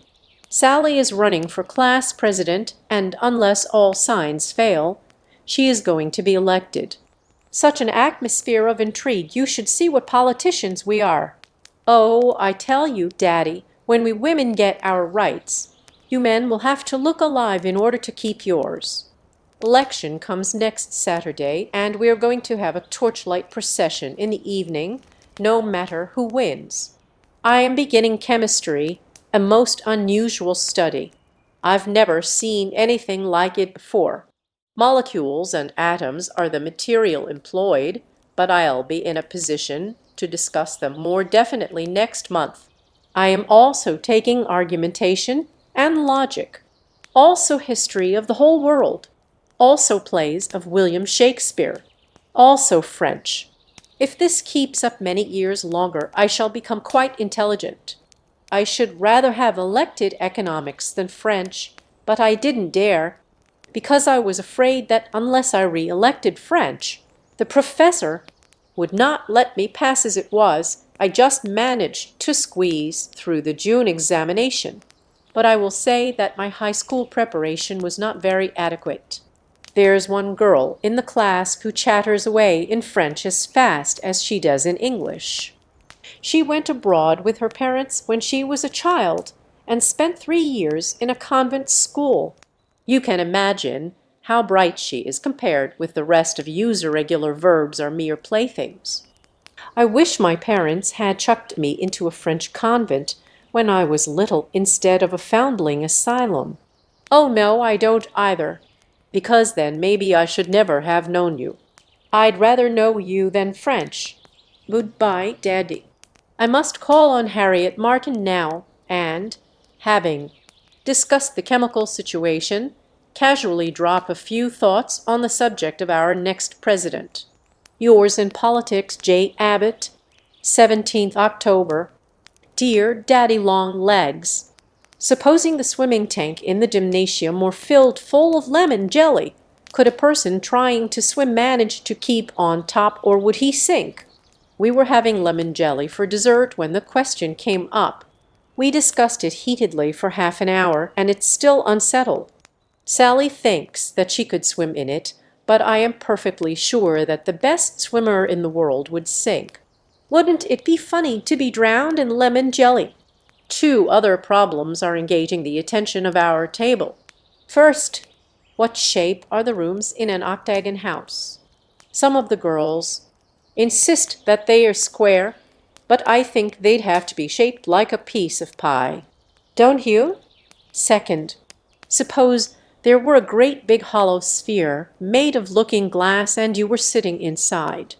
Where would it stop reflecting your face and begin reflecting your back? The more one thinks about this problem, the more puzzling it becomes. You can see with what deep philosophical reflection we engage our leisure. Did I ever tell you about the election? It happened 3 weeks ago, but so fast do we live that 3 weeks is ancient history. Sally was elected, and we had a torchlight parade with transparencies, saying McBride forever, and a band consisting of 14 pieces, 3 mouth organs, and 11 cones. We're very important persons now in 258. Julia and I come in for a great deal of reflected glory. It's quite a social strain to be living in the same house with a president. Bon nuit, cher Daddy. Acceptes mes compliments. Tres respectua G. Suis, Vater Judy, 12th November, Dear Daddy Long Legs, we beat the freshmen at basketball yesterday. Of course we're pleased, but oh, if we could only beat the juniors. I'd be willing to be black and blue all over and stay in bed a week in a witch hazel compress. Sally has invited me to spend the Christmas vacation with her. She lives in Worcester, Massachusetts. Wasn't it nice of her? I shall love to go. I've never been in a private family in my life, except at Lock Willow, and the Semples were grown up and old and don't count. But the McBrides have a house full of children anyway, 2 or 3, and a mother and father and grandmother and an Angora cat. It's a perfectly complete family. Packing your trunk and going away is more fun than staying behind. I am terribly excited at the prospect. 7th hour I must run to rehearsal. I'm to be in the Thanksgiving theatricals. A prince in a tower with a velvet tunic and yellow curls. Isn't that a lark? Yours, J.A. Saturday. Do you want to know what I look like? Here's a photograph of all 3 that Leonora Fenton took. The light one who is laughing is Sally, and the tall one with her.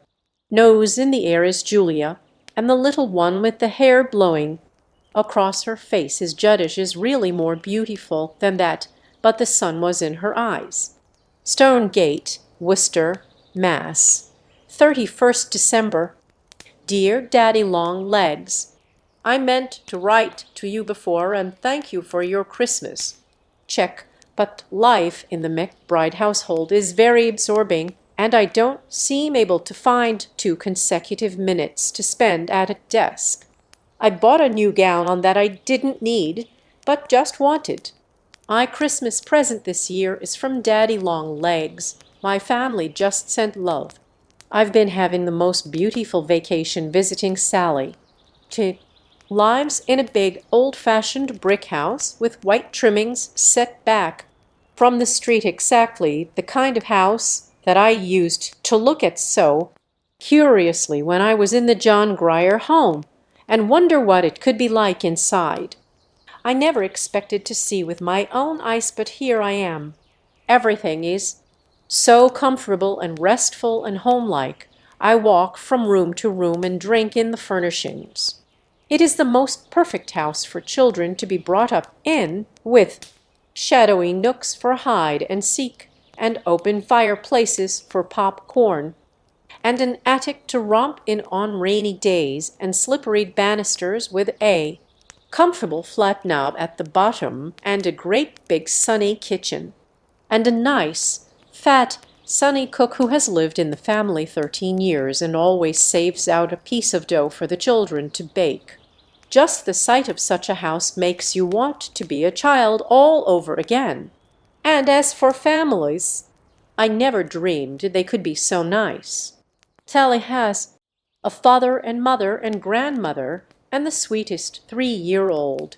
Baby sister all over curls, and a medium-sized brother who always forgets to wipe his feet, and a big, good-looking brother named Jimmy, who is a junior at Princeton.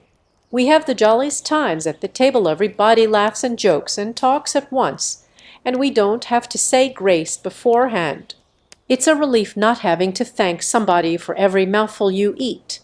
I dare say I'm blasphemous, but you'd be too if you'd offered as much obligatory thanks as I have. Such a lot of things we've done I can't begin to tell you about them. Mr. McBride owns a factory, and Christmas Eve he had a tree for the employees' children.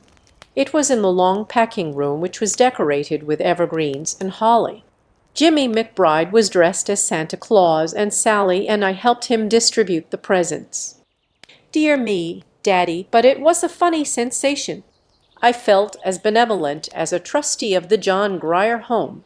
I kissed one sweet, sticky little boy, but I don't think I patted any of them on the head.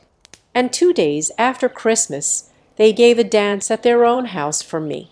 It was the first really true ball I ever attended. College doesn't count where we dance with girls. I had a new white evening gown, your Christmas present, many thanks, and long white gloves and white satin slippers. The only drawback to my perfect, utter, absolute happiness was the fact that Mrs. Libbet couldn't see me leading the cotillion with Jimmy McBride. Tell her about it, please, the next time you visit the J. G.H. Yours ever, Judy Abbott. P.S. Would you be terribly displeased, Daddy, if I didn't turn out to be a great author after all, but just a plain girl? 6.30, Saturday. Dear Daddy, we started to walk to town today, but mercy, how it poured!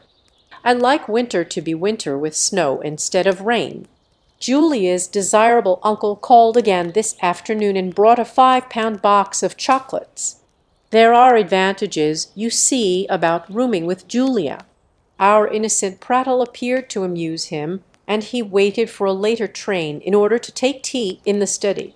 We had an awful lot of trouble getting permission. It's hard enough entertaining fathers and grandfathers, but uncles are a step worse, and as for brothers and cousins, they are next to impossible. Julia had to swear that he was her uncle before a notary public, and then have the county clerk's certificate attached. Don't I know a lot of law? And even then I doubt if we could have had our tea if the dean had chanced to see how youngish and good-looking Uncle Jervis is. Anyway, we had it, with brown bread Swiss cheese sandwiches. He helped make them, and then ate 4. I told him that I had spent last summer at Lock Willow, and we had a beautiful gossipy time about the Semples, and the horses and cows and chickens. All the horses that he used to know are dead, except Grover, who was a baby colt at the time of his last visit, and poor Grove now is so old he can just limp about the pasture. He asked if they still kept doughnuts in a yellow crock with a blue plate over it on the bottom shelf of the pantry, and they do. He wanted to know if there was still a woodchuck's hole under the pile of rocks in the night pasturine there is. Amasai caught a big, fat, gray one there this summer, the 25th great-grandson of the one Master Jervis caught when he was a little boy. I called him Master Jervy to his face, but he didn't appear to be insulted. Julia says she has never seen him so amiable. He's usually pretty unapproachable. But Julia hasn't a bit of tact, and men, I find, require a great deal. They purr if you rub them the right way and spit if you don't. That isn't a very elegant metaphor. I mean it figuratively. We're reading Marie Bashkirtseff's journal. Isn't it amazing? Listen. To this, last night I was seized by a fit of despair that found. It makes me almost hope I'm not a genius. They must be very wearing to have about and awfully destructive to the furniture. Mercy, how it keeps pouring. We shall have to swim to chapel tonight. Yours ever, Judy. 20th Jan. Dear Daddy Long Legs, did you ever have a sweet baby girl who was stolen from the cradle in infancy? Maybe I am she. If we were in a novel, that would be the denouement, wouldn't it? It's really awfully queer not to know what one is sort of exciting and romantic. There are such a lot of possibilities. Maybe I'm not American, lots of people aren't. I may be straight descended from the ancient Romans, or I may be a Viking's daughter, or I may be the child of a Russian exile and belong by rights in a Siberian prison, or maybe I'm a gypsy. I think perhaps I am. I have a very wandering spirit, though I haven't as yet had much chance to develop it. Do you know about that one scandalous blot in my career, the time I ran away from the asylum because they punished me for stealing cookies? It's down in the books, free for any trustee to read. But really, Daddy, what could you expect? When you put a hungry little 9-year girl in the pantry scouring knives with the cookie jar at her elbow, and go off and leave her alone, and then suddenly pop in again, wouldn't you expect to find her a bit crumby? And then when you jerk her by the elbow and box her ears, and make her leave the table when the pudding comes, and tell all the other children that it's because she's a thief, wouldn't you expect her to run away? I only ran 4 miles. They caught me and brought me back, and every day for a week I was tied, like a naughty puppy, to a stake in the backyard while the other children were out at recess. Oh, dear, there's the chapel bell, and after chapel I have a committee meeting. I'm sorry, because I meant to write you a very entertaining letter this time. Auf Wiedersehen, cher Daddy, Pax Tibi. Judy. P.S.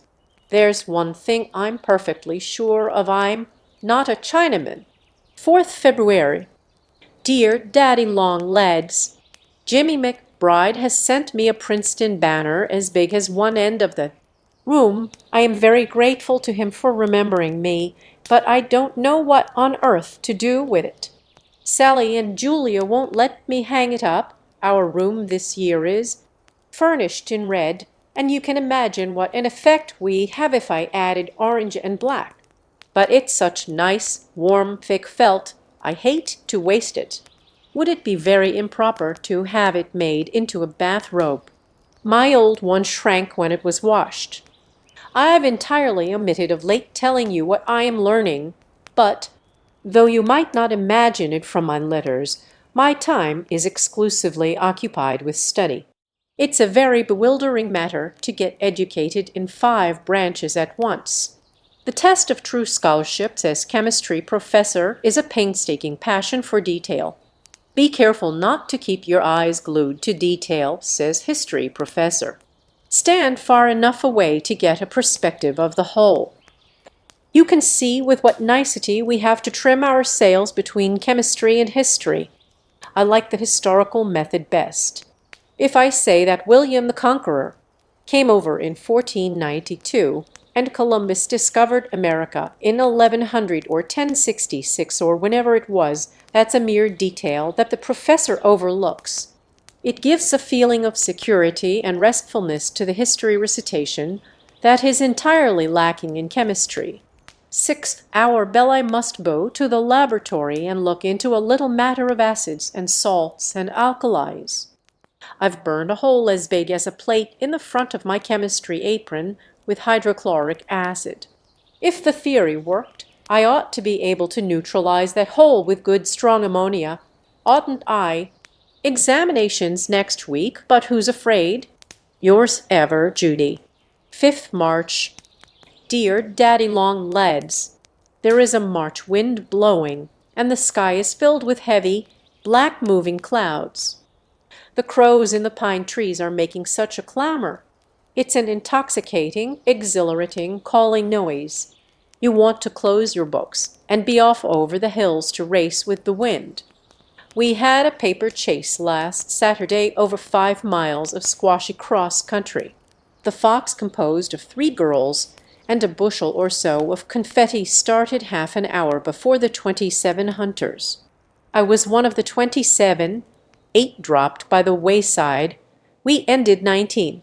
The trail led over a hill, through a cornfield, and into a swamp where we had to leap lightly from hummock to hummock. Of course, half of us went in ankle deep. We kept losing the trail, and we wasted 25 minutes over that swamp. Then up a hill through some woods and in at a barn window. The barn doors were all locked, and the window was up high and pretty small. I don't call that fair, do you? But we didn't go through. We circumnavigated the barn and picked up the trail where it issued by way of a low shed roof onto the top of a fence. The fox thought he had us there, but we fooled him. Then straight away, over 2 miles of rolling meadow, and awfully hard to follow, for the confetti was getting sparse. The rule is that it must be at the most 6 feet apart, but they were the longest 6 feet I ever saw. Finally, after 2 hours of steady trotting, we tracked Monsieur Fox into the kitchen of Crystal Spring. That's a farm where the girls go, in bobsleighs and hay wagons for chicken and waffle suppers, and we found the 3 foxes placidly eating milk and honey and biscuits. They hadn't thought we would get that far. They were expecting us to stick in the barn window. Both sides insist that they won. I think we did, don't you? Because we caught them before they got back to the campus. Anyway, All 19 of us settled like locusts over the furniture and clamored for honey. There wasn't enough to go round, but Mrs. Crystal Spring, that's our pet name for her. She's by rights a Johnson, brought up a jar of strawberry jam and a can of maple syrup just made last week and 3 loaves of brown bread. We didn't get back to college till 6:30, half an hour late, for dinner, and we went straight in without dressing, and with perfectly unimpaired appetites. Then we all cut evening chapel, the state of our boots being enough of an excuse. I never told you about examinations. I passed everything with the utmost ease. I know the secret now, and am never going to fail again. I shan't be able to graduate with honors, though, because of that beastly Latin prose and geometry freshman year. But I don't care. What's the odds so long as you're happy? That's a quotation. I've been reading the English classics. Speaking of classics, have you ever read Hamlet? If you haven't, do it right off. It's perfectly corking. I've been hearing about Shakespeare all my life, but I had no idea he really wrote so well. I always suspected him of going largely on his reputation. I have a beautiful play that I invented a long time ago when I first learned to read. I put myself to sleep every night by pretending I'm the most important person in the book I'm reading at the moment. At present I'm Othelon, such a sensible Ophelia. I keep Hamlet amused all the time, and pet him and scold him and make him wrap up his throat when he has a cold. I've entirely cured him of being melancholy. The king and queen are both dead in accident at sea, no funeral necessary, so Hamlet and I are ruling in Denmark without any bother. We have the kingdom working beautifully. He takes care of the governing, and I look after the charities. I have just founded some first-class orphan asylums. If you or any of the other trustees would like to visit them, I shall be pleased to show you through. I think you might find a great many helpful suggestions. I remain, sir, yours most graciously, Ophelia, Queen of Denmark. 24th March, maybe the 25th. Dear Daddy-long-legs, I don't believe I can be going to heaven. I am getting such a lot of good things here, it wouldn't be fair to get them hereafter too. Listen to what has happened. Jerusha Abbott has won the short story contest, a $25 prize that the Monthly holds every year. And she's a sophomore. The contestants are mostly seniors. When I saw my name posted, I couldn't quite believe it was true. Maybe I am going to be an author after all. I wish Mrs. Libbet hadn't given me such a silly name. It sounds like an author doesn't it? Also, I have been chosen for the spring dramatics, as you like it, out of doors. I am going to be Celia, own cousin to Rosalind. And lastly, Julia and Sally and I are going to New York next Friday to do some spring shopping and stay all night and go to the theater the next day with Master Jervy. He invited us. Julia is going to stay at home with her family, but Sally and I are going to stop at the Martha Washington Hotel. Did you ever hear of anything so exciting? I've never been in a hotel in my life, nor in a theater, except once when the Catholic Church had a festival and invited the orphans, but that wasn't a real play, and it doesn't count. And what do you think we're going to see? Hamlet. Think of that. We studied it for 4 weeks in Shakespeare class, and I know it by heart. I am so excited over all these prospects that I can scarcely sleep. Goodbye, Daddy. This is a very entertaining world. Yours ever, Judy. P.S. I've just looked at the calendar. It's the 28th. Another postscript. I saw a streetcar conductor today with one brown eye and one blue. Wouldn't he make a nice villain for a detective story? 7th April. Dear Daddy-long-legs, Mercy, isn't New York big? Worcester is nothing to it. Do you mean to tell me that you actually live in all that confusion? I don't believe that I shall recover for months. from the bewildering effect of 2 days of it. I can't begin to tell you all the amazing things I've seen. I suppose you know, though, since you live there yourself. But aren't the streets entertaining? And the people, and the shops. I never saw such lovely things as there are in the windows. It makes you want to devote your life to wearing clothes. Sally and Julia and I went shopping together Saturday morning. Julia: went into the very most gorgeous place I ever saw. White and gold walls, and blue carpets, and blue silk curtains, and gilt chairs. A perfectly beautiful lady with yellow hair and a long black silk trailing gown came to meet us with a welcoming smile. I thought we were paying a social call, and started to shake hands, but it seems we were only buying hats, at least Julia was. She sat down in front of a mirror and tried on a dozen, each lovelier than the last, and bought the two loveliest of all. I can't imagine any joy in life greater than sitting down in front of a mirror and buying any hat you choose without having first to consider the price. There's no doubt about it. Daddy New York would rapidly undermine this fine stoical character which the John Grier home so patiently built up. And after we'd finished our shopping, we met Master Jervie at Sherry's. I suppose you've been in Sherry's. Picture that dining room of the John Grier home with its oilcloth covered tables and white crockery that you can't break, and wooden handled knives and forks, and fancy the way I felt. I ate my fish with the wrong fork, but the waiter very kindly gave me another so that nobody noticed. And after luncheon we went to the theatre. It was dazzling, marvelous, unbelievable. I dream about it every night. Isn't Shakespeare wonderful? Hamlet is so much better on the stage than when we analyze it in class. I appreciated it before, but now, dear me, I think, if you don't mind, that I'd rather be an actress than a writer. Wouldn't you like me to leave college and go into a dramatic school? And then I'll send you a box for all my performances, and smile at you across the footlights.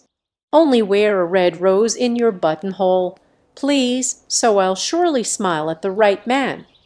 It would be an awfully embarrassing mistake if I picked out the wrong one. We came back Saturday night and had our dinner in the train at little tables with pink lamps and Negro waiters. I never heard of meals being served in trains before, and I inadvertently said so. Where on earth were you brought up? Said Julia to me. In a village, said I meekly to Julia. But didn't you ever travel? Said she to me. Not till I came to college, and then it was only 160 miles, and we didn't eat, said I to her. She's getting quite interested in me, because I say such funny things. I try hard not to, but they do pop out when I'm surprised, and I'm surprised most of the time. It's a dizzying experience, Daddy, to pass 18 years in the John Grier home, and then suddenly to be plunged into the world. But I am getting acclimated. I don't make such awful mistakes as I did, and I don't feel uncomfortable any more with the other girls. I used to squirm whenever people looked at me. I felt as though they saw right through my sham new clothes to the checked ginghams underneath. But I'm not letting the ginghams bother me any more. Sufficient unto yesterday is the evil thereof. I forgot to tell you about our flowers. Master Jervie gave us each a big bunch of violets and lilies of the valley. Wasn't that sweet of him? I never used to care much for mendaging by trustees, but I'm changing my mind. 11 page size is a letter. Have courage. I'm going to stop. Yours always, Judy. 10th April. Dear Mr. Rich Man, here's your check for $50. Thank you very much, but I do not feel that I can keep it. My allowance is sufficient to afford all of the hats that I need. And sorry that I wrote all that silly stuff about the millinery shop. It's just that I had never seen anything like it before. However, I wasn't begging, and I would rather not accept any more charity than I have to. Sincerely yours, Jerusha Abbott. 11th April. Dearest Daddy, Will you please forgive me for the letter I wrote you yesterday? After I posted it I was sorry, and tried to get it back, but that beastly mail clerk wouldn't give it back to me. It's the middle of the night now. I've been awake for hours, thinking what a worm I am, what a thousand-legged worm, and that's the worst I can say. I've closed the door very softly into the study so as not to wake Julia and Sally, and am sitting up in bed writing to you on paper torn out of my history notebook. I just wanted to tell you that I am sorry I was so impolite about your check. I know you meant it kindly, and I think you're an old dear to take so much trouble for such a silly thing as a hat. I ought to have returned it very much more graciously, but in any case I had to return it. It's different with me than with other girls. They can take things naturally from people. They have fathers and brothers and aunts and uncles, but I can't be on any such relations with anyone. I like to pretend that you belong to me just to play with the idea, but of course I know you don't. I'm alone, really with my back to the wall, fighting the world, and I get sort of gaspy when I think about it. I put it out of my mind and keep on pretending, but don't you see, Daddy, I can't accept any more money than I have to, because some day I shall be wanting to pay it back, and even as great an author as I intend to be won't be able to face a perfectly tremendous debt. I'd love pretty hats and things, but I mustn't mortgage the future to pay for them. You'll forgive me, won't you, for being so rude? I have an awful habit of writing impulsively when I first think things, and then posting the letter beyond recall. But if I sometimes seem thoughtless and ungrateful, I never mean it. In my heart I thank you always for the life and freedom and independence that you have given me. My childhood was just a long, sullen stretch of revolt, and now I am so happy every moment of the day that I can't believe it's true. I feel like a made-up heroine in a storybook. It's 2:15. I'm going to tiptoe out to post this off now. You'll receive it in the next mail after the other, so you won't have a very long time to think bad of me. Good night, Daddy. I love you always, Judy. 4th May. Dear Daddy Long Legs, Field Day last Saturday. It was a very spectacular occasion. First at a parade of all the classes with everybody dressed in white linen, the seniors carrying blue and gold Japanese umbrellas, and the juniors white and yellow banners. Our class had crimson balloons for fetching, especially as they were always getting loose and floating off, and the freshmen wore green tissue paper hats with long streamers. Also we had a band in blue uniforms hired from town. Also about a dozen funny people, like clowns in a circus, to keep the spectators entertained between events. Julia was dressed as a fat country man with a linen duster and whiskers and baggy umbrella. Patsy Moriarty Patrici really. Did you ever hear such a name? Mrs. Lippett couldn't have done better, who was tall and thin, was Julia's wife, in absurd green bonnet over one ear.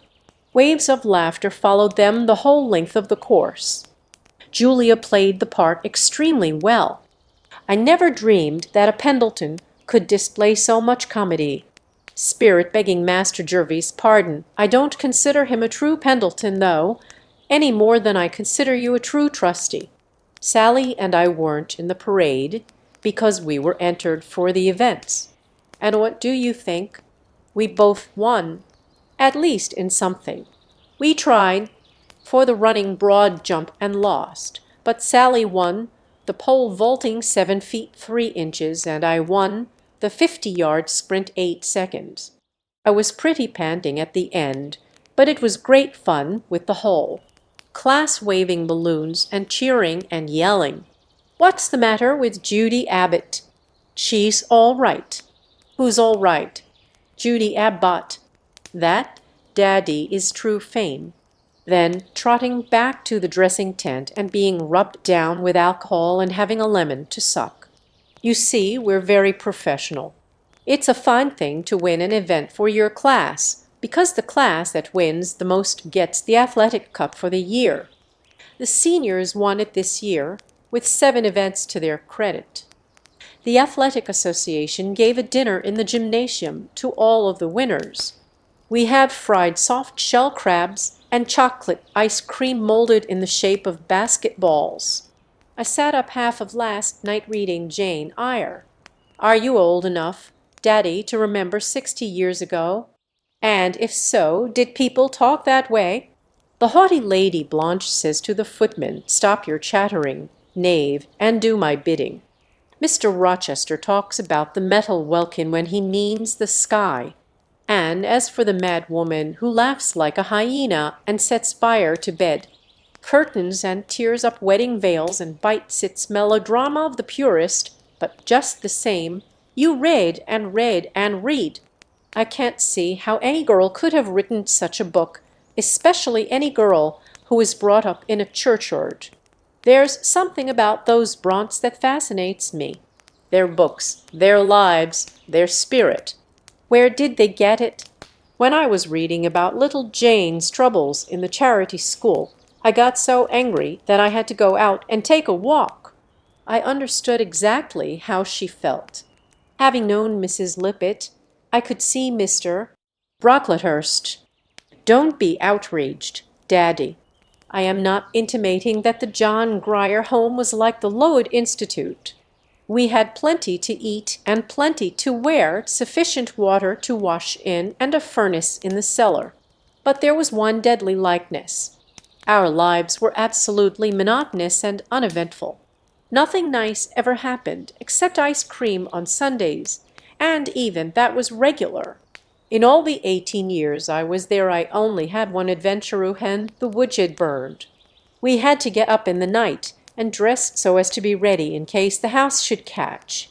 But it didn't catch, and we went back to bed. Everybody likes a few surprises. It's a perfectly natural human craving. But I never had one until Mrs. Lippett called me to the office to tell me that Mr. John Smith was going to send me to college. And then she broke the news so gradually that it just barely shocked me. You know, Daddy, I think that the most necessary quality for any person to have is imagination. It makes people able to put themselves in other people's places. It makes them kind and sympathetic and understanding. It ought to be cultivated in children. But the John Grier home instantly stamped out the slightest flicker that appeared. Duty was the one quality that was encouraged. I don't think children ought to know the meaning of the word. It's odious, detestable. They ought to do everything from love. Wait until you see the orphan asylum that I am going to be the head of. It's my favorite play at night before I go to sleep. I plan it out too. The littlest detailed meals and clothes and study and amusements and punishments, for even my superior orphans are sometimes bad. But anyway, they are going to be happy. I think that every one, no matter how many troubles he may have when he grows up, ought to have a happy childhood to look back upon. And if I ever have any children of my own, no matter how unhappy I may be, I am not going to let them have any cares until they grow up. There goes the chapel bell. I'll finish this letter sometime. Thursday. When I came in from laboratory this afternoon, I found a squirrel sitting on the tea table helping himself to almonds. These are the kind of callers we entertain now that warm weather has come and the windows stay open. Saturday morning. Perhaps you think, last night being Friday, with no classes today, that I passed a nice, quiet, readable evening with the set of Stevenson that I bought with my prize money. But if so, you've never attended a girls' college, Daddy dear. 6 friends dropped in to make fudge, and one of them dropped the fudge while it was still liquid right in the middle of our best rub. We shall never be able to clean up the mess. I haven't mentioned any lessons of late, but we are still having them every day. It's sort of a relief, though, to get away from them and discuss life. in the large, rather one-sided discussions that you and I hold, but that's your own fault. You are welcome to answer back any time you choose. I've been writing this letter off and on for 3 days, and I fear by now vous eats bien bored. Goodbye, nice Mr. Man, Judy. Mr. Daddy Longlegs Smith, Sir, having completed the study of argumentation and the science of dividing a thesis into heads, I have decided to adopt the following form for letter writing. It contains all necessary facts, but no unnecessary verbiage. We had written examinations this week in A. Chemistry, B. History, Roman 2. A new dormitory is being built. A. Its material is a red brick, B. Gray stone. B. Its capacity will be a 1 dean, 5 instructors. B. 200 girls. C. 1 housekeeper, 3 cooks, 20 waitresses, 20 chambermaids. Roman 3. We had junket for dessert tonight. Roman 4. I am writing a special topic upon the sources of Shakespeare's plays. V. Lou McMahon slipped and fell this afternoon at basket-ball, and she, A, dislocated her shoulder. B. Bruised her knee. VI. I have a new hat trimmed with A. Blue velvet ribbon. B. 2 blue quills. C. 3 red pompons. Roman 7. It is 9:30. Roman 8. Good night. Judy. 2nd June. Dear Daddy Longlegs, you will never guess the nice thing that has happened.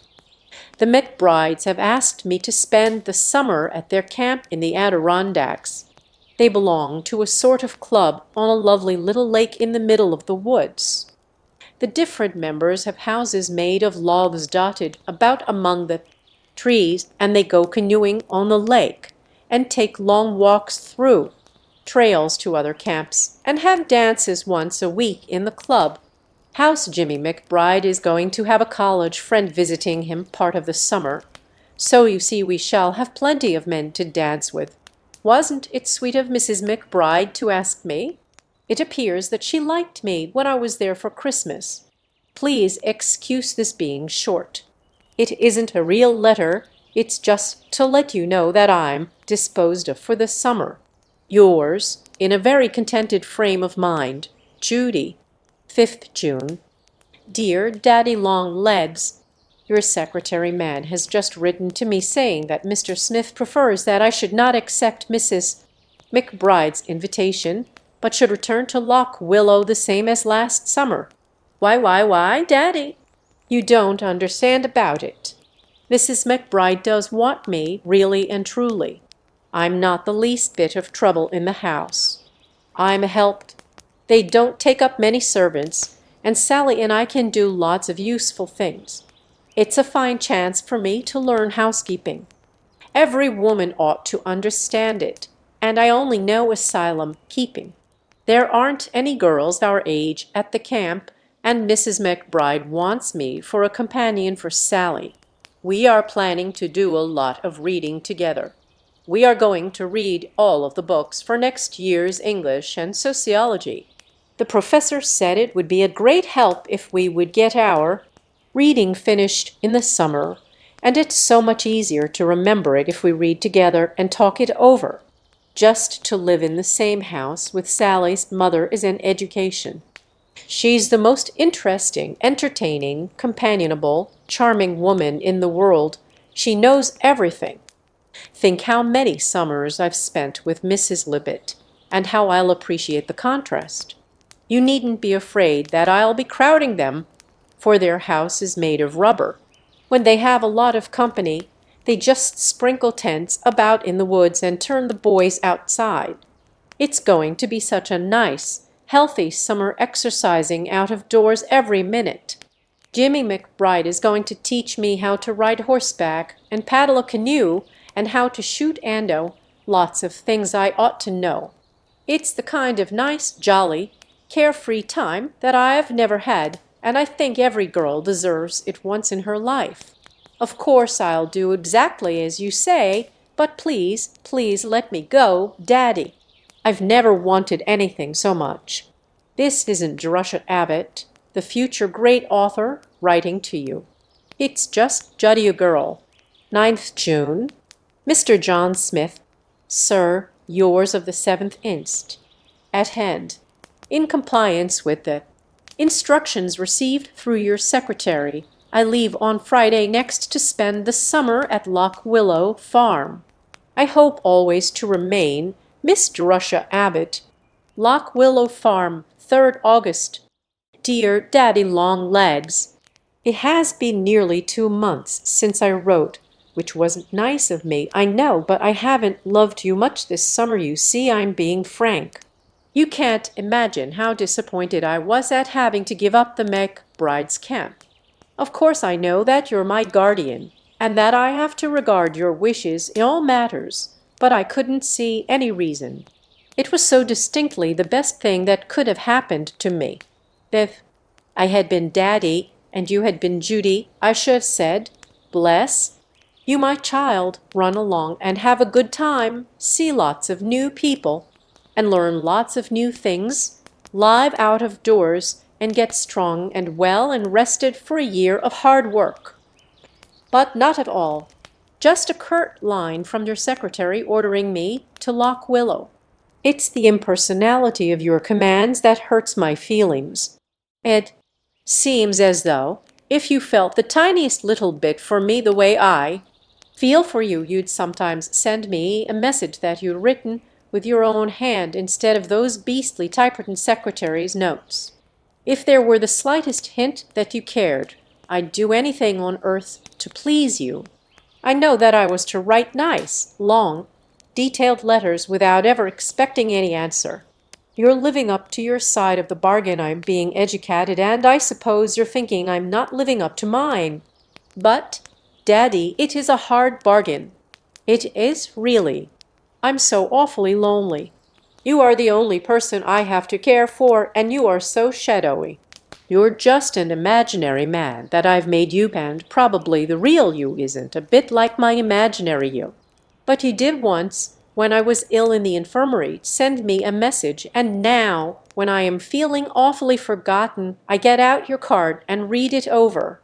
I don't think I am telling you at all what I started to say, which was this, although my feelings are still hurt, for it is very humiliating to be picked up and moved about by an arbitrary, peremptory, unreasonable, omnipotent, invisible providence, still, when a man has been as kind and generous and thoughtful as you have heretofore been towards me, I suppose he has a right to be an arbitrary, peremptory, unreasonable, invisible providence if he chooses, and so I'll forgive you and be cheerful again. But I still don't enjoy getting Sally's letters about the good times they are having in camp. However, we will draw a veil over that and begin again. I've been writing and writing this summer, 4 short stories finished and sent to 4 different magazines. So you see I'm trying to be an author. I have a workroom fixed in a corner of the attic where Master Jervie used to have his rainy day playroom. It's in a cool, breezy corner with 2 dormer windows and shaded by a maple tree with a family of red squirrels living in a hole. I'll write a nicer letter in a few days and tell you all the farm news. Me need rain. Yours as ever, Judy. 10th August. Mr. Daddy Long Legs. Sir, I address you from the 2nd crotch in the willow tree by the pool in the pasture. There's a frog croaking underneath, a locust singing overhead, and 2 little devil downheads darting up and down the trunk. I've been here for an hour. It's a very comfortable crotch, especially after being upholstered with 2 sofa cushions. I came up with a pen and tablet hoping to write an immortal short story, but I've been having a dreadful time with my heroine. I can't make her behave as I want her to behave, so I've abandoned her for the moment, and am writing to you. Not much relief, though, for I can't make you behave as I want you to, either. If you are in that dreadful New York, I wish I could send you some of this lovely, breezy, sunshiny outlook. The country is heaven after a week of rain. Speaking of Hevendo, you remember Mr. Kellogg that I told you about last summer, the minister of the little white church at the Corners. Well, the poor old soul is dead last winter of pneumonia. I went half a dozen times to hear him preach and got very well acquainted with his theology.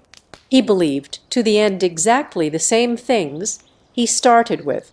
It seems to me that a man who can think straight along for 47 years without changing a single idea ought to be kept in a cabinet as a curiosity. I hope he is enjoying his harp and golden crown. He was so perfectly sure of finding them. There's a new young man, very consequential, in his place. The congregation is pretty dubious, especially the faction led by Deacon Cummings. It looks as though there was going to be an awful split in the church. We don't care for innovations in religion in this neighborhood. During our week of rain I sat up in the attic and had an orgy of reading Stevenson, mostly. He himself is more entertaining than any of the characters in his books. I dare say he made himself into the kind of hero that would look well in print. Don't you think it was perfect of him to spend all the $10,000 his father left for a yacht and go sailing off to the South Seas? He lived up to his adventurous creed. If my father had left me $10,000, I'd do it, too. The thought of Vailima makes me wild. I want to see the tropics. I want to see the whole world. I am going to be a great author, or artist, or actress, or playwriter, whatever sort of a great person I turn out to be. I have a terrible wanderthirst.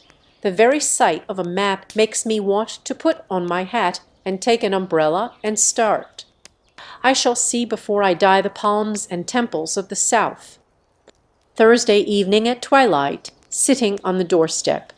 Very hard to get any news into this letter. Judy is becoming so philosophical of late that she wishes to discourse largely of the world in general instead of descending to the trivial details of daily life. But if you must have news, here it is. Our 9 young pigs waded across the brook and ran away last Tuesday, and only 8 came back. We don't want to accuse anyone unjustly, but we suspect that Widow Dowd has won more than she ought to have. Mr. Weaver has painted his barn and his 2 silos a bright pumpkin yellow, a very ugly color, but he says it will wear. The Brewers have company this week, Mrs. Brewer's sister and 2 nieces from Ohio. One of our Rhode Island Reds only brought off 3 chicks out of 15 eggs. We can't imagine what was the trouble. Rhode Island Reds, in my opinion, are a very inferior breed. I prefer buff Orpingtons. The new clerk in the post office at Bonnier at 4 Corners drank every drop of Jamaica ginger they had in stock, $7 worth, before he was discovered. Old Irahatch has rheumatism and can't work any more. He never saved his money when he was earning good wages, so now he has to live on the town. There's to be an ice cream social at the schoolhouse next Saturday evening. Come and bring your families. I have a new hat that I bought for 25 cents at the post office. This is my latest portrait on my way to rake the hay. It's getting too dark to see. Anyway, the news is all used up.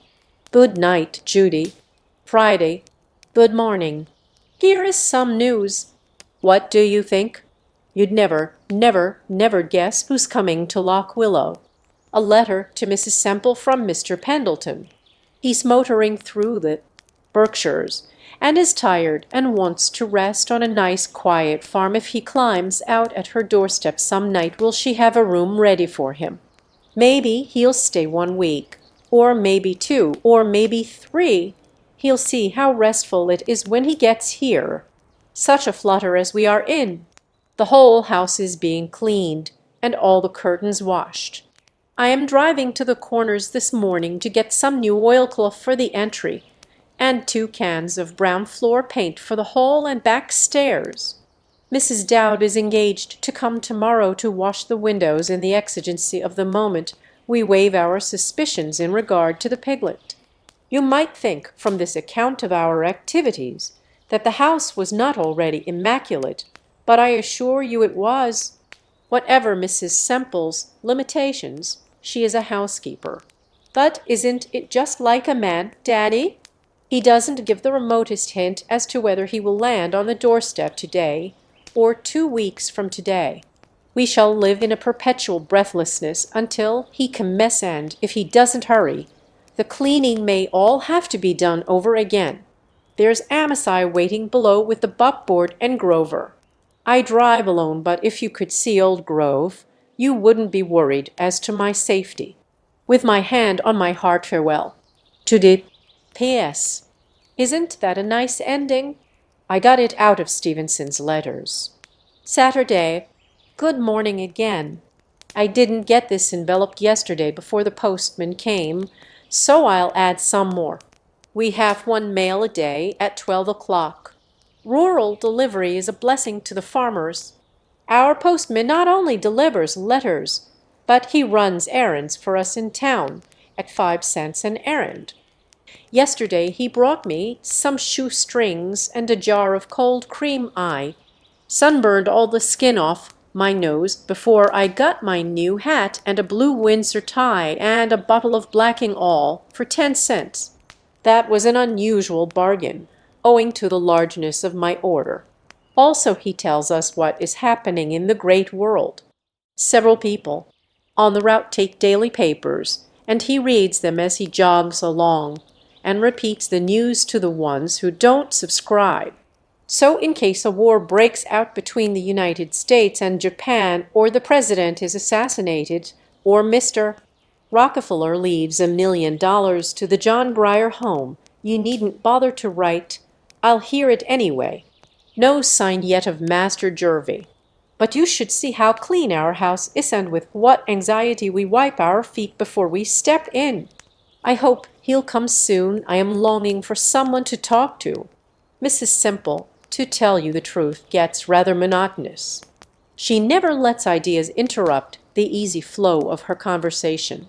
It's a funny thing about the people here. Their world is just this single hilltop. They are not a bit universal, if you know what I mean. It's exactly the same as at the John Grier Home. Our ideas there were, bounded by the 4 sides of the iron fence, only I didn't mind it so much because I was younger and was so awfully busy. By the time I'd got all my beds made and my baby's faces washed and had gone to school and come home and had washed their faces again and darned their stockings and mended Freddie Perkins's trousers, he tore them every day of his life, and learned my lessons in between, I was ready to go to bed, and I didn't notice any lack of social intercourse. But after 2 years in a conversational college, I do miss it, and I shall be glad to see somebody who speaks my language. I really believe I've finished, Daddy. Nothing else occurs to me at the moment. I'll try to write a longer letter next time. Yours always, Judy. P.S. The lettuce hasn't done at all well this year. It was so dry early in the season. 25th August. Well, Daddy, Master Jervie's here, and such a nice time as we're having. At least I am, and I think he is too. Has been here 10 days, and he doesn't show any signs of going. The way Mrs. Semple pampers that man is scandalous. If she indulged him as much when he was a baby, I don't know how he ever turned out so well. He and I eat at a little table set on the side porch, or sometimes under the trees, or when it rains or is cold in the best parlor. He just picks out the spot he wants to eat in, and Carrie trots after him with the table. Then, if it has been an awful nuisance, and she has had to carry the dishes very far, she finds $1 under the sugar bowl. He is an awfully companionable sort of man, though you would never believe it to see him casually. He looks at first glance like a true Pendleton, but he isn't in the least. He is just as simple and unaffected and sweet as he can be. That seems a funny way to describe a man, but it's true. He's extremely nice with the farmers around here.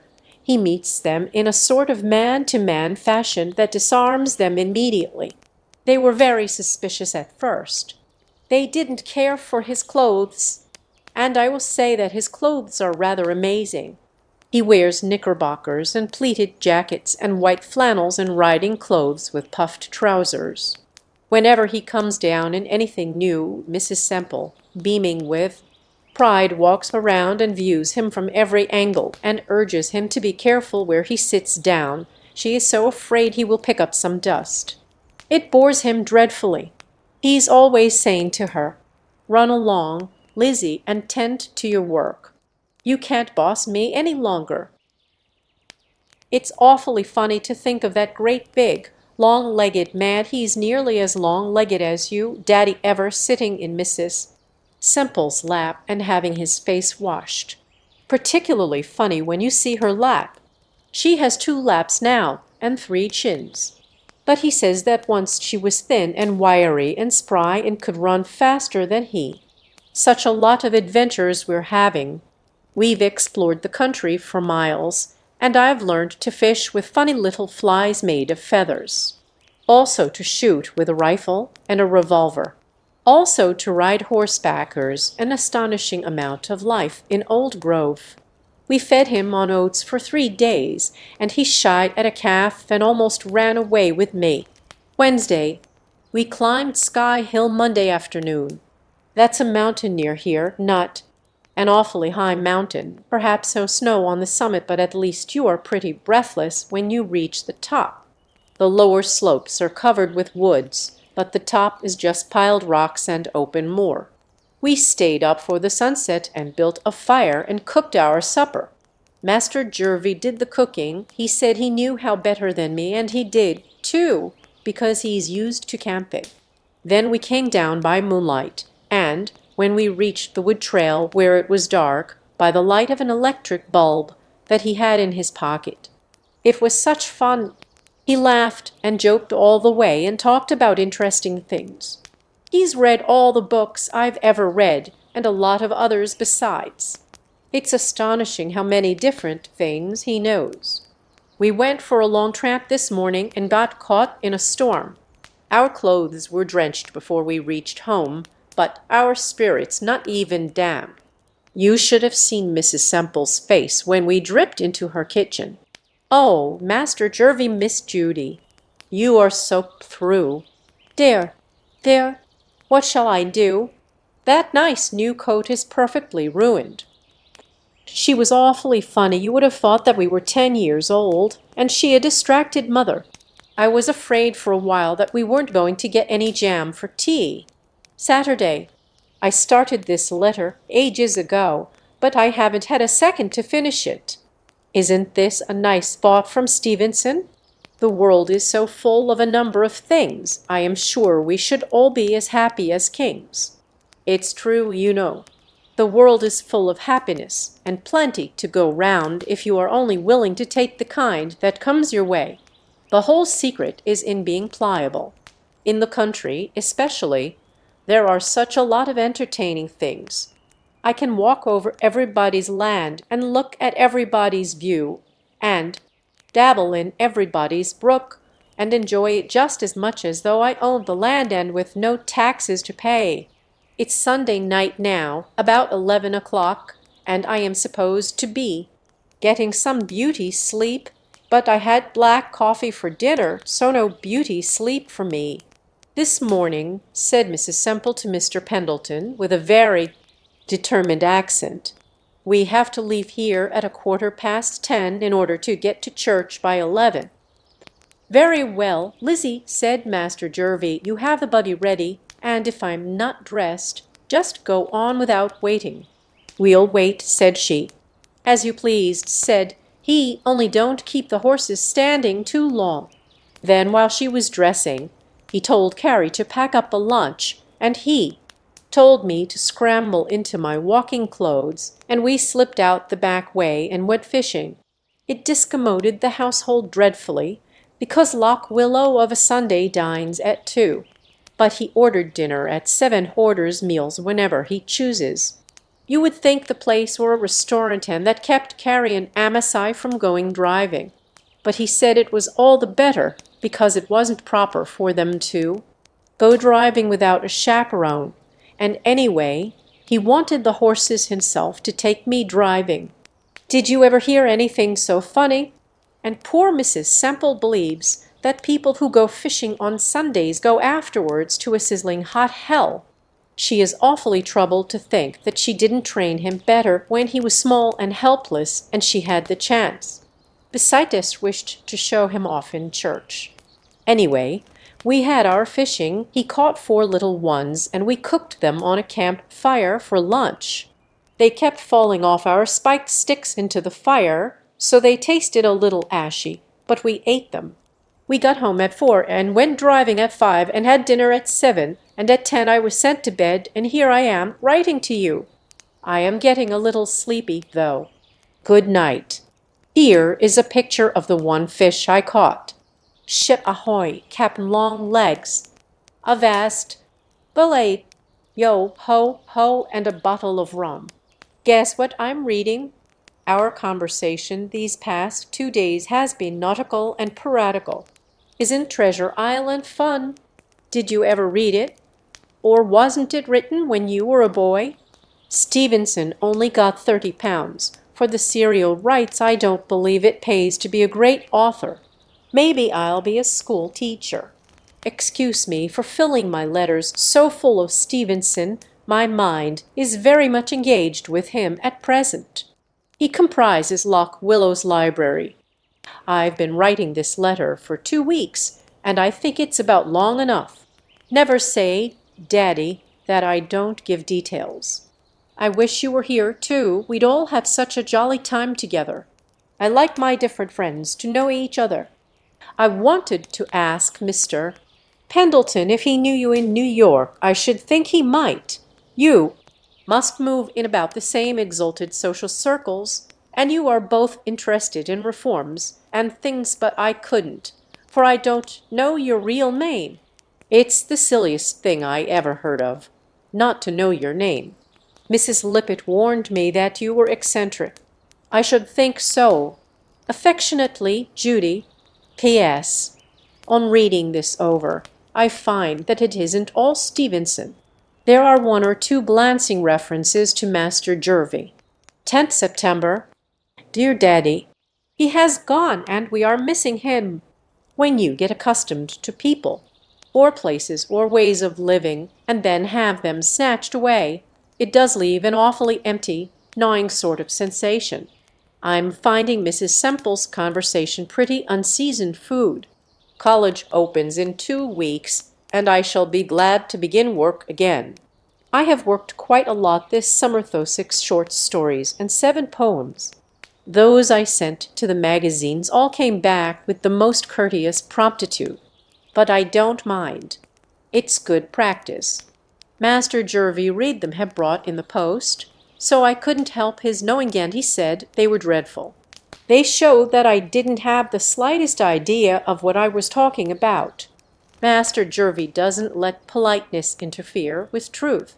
But the last one I did, just a little sketch laid in college, I said wasn't bad, and he had it typewritten, and I sent it to a magazine. They've had it 2 weeks. Maybe they're thinking it over. You should see the sky. There's the queerest orange-colored light over everything. We're going to have a storm. It commenced just that moment, with tremendously big drops and all the shutters banging. I had to run to close the windows, while Carrie flew to the attic with an armful of milk pans to put under the places where the roof leaks. And then, just as I was resuming my pen, I remembered that I'd left a cushion and rug and hat and Matthew Arnold's poems under a tree in the orchard, so I dashed out to get them, all quite soaked. The red cover of the poems had run into the inside. Dover Beach in the future will be washed by pink waves. A storm is awfully disturbing in the country. You are always having to think of so many things that are out of doors and getting spoiled. Thursday. Daddy, what do you think? The postman has just come with 2 letters.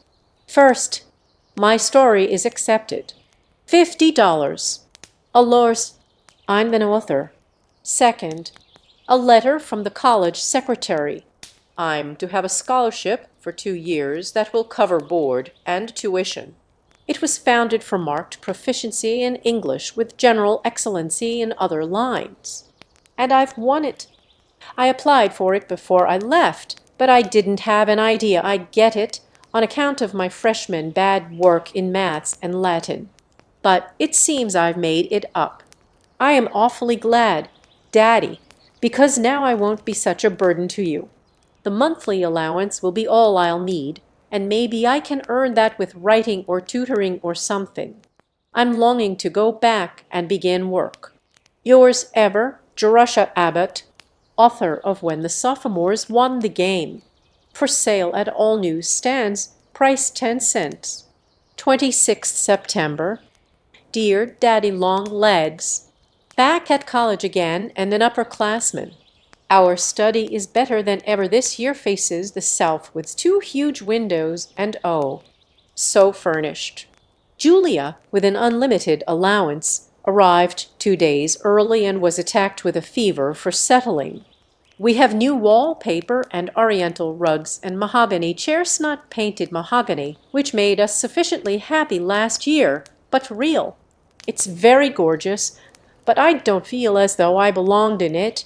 I'm nervous all the time for fear I'll get an ink spot in the wrong place. And, Daddy, I found your letter waiting for I mean your secretary's.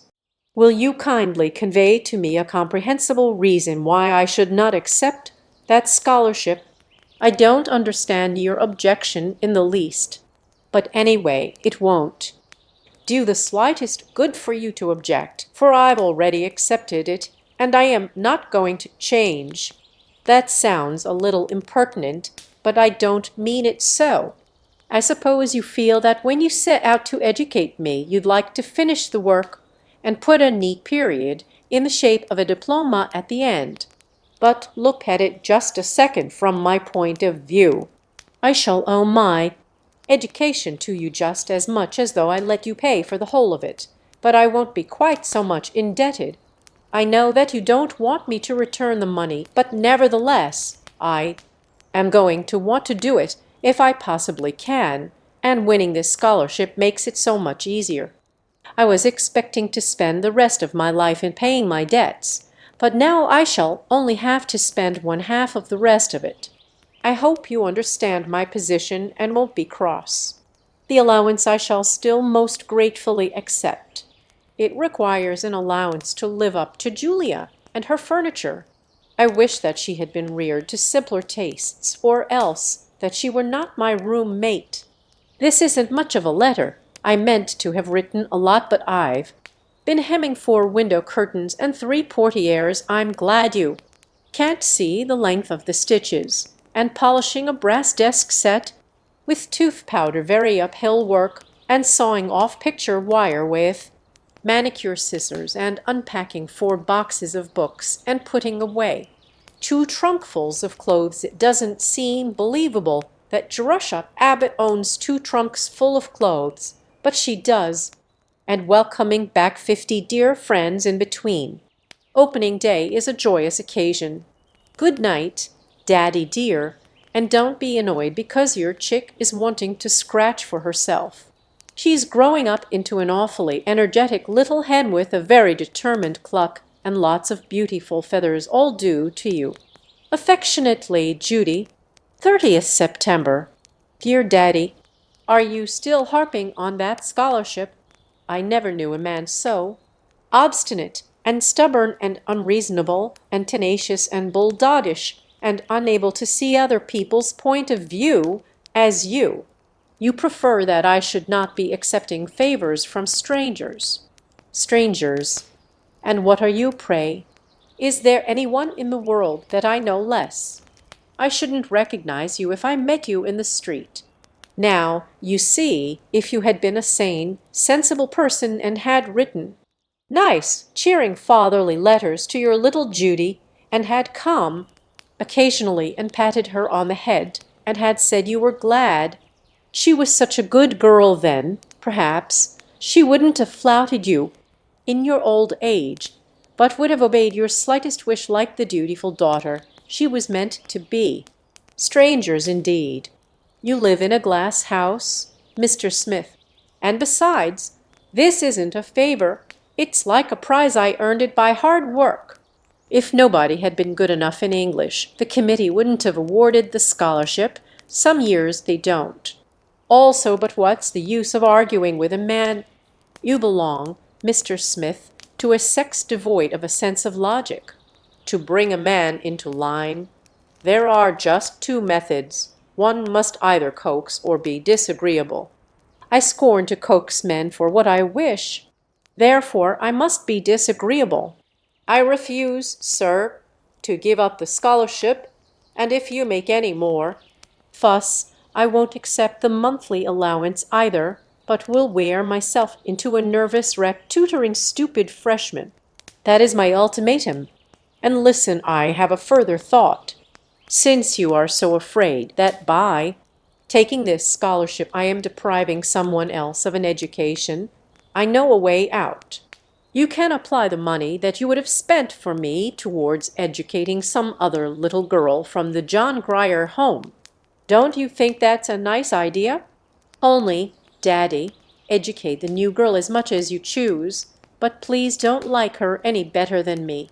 I trust that your secretary won't be hurt, because I pay so little attention to the suggestions offered in his letter. But I can't help it if he is. He's a spoiled child, Daddy.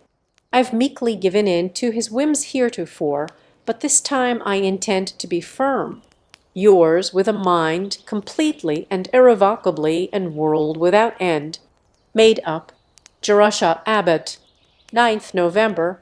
Dear Daddy Long Legs, I started downtown today to buy a bottle of shoe blacking and some collars and the material for a new blouse and a jar of violet cream and a cake of castile soap, all very necessary.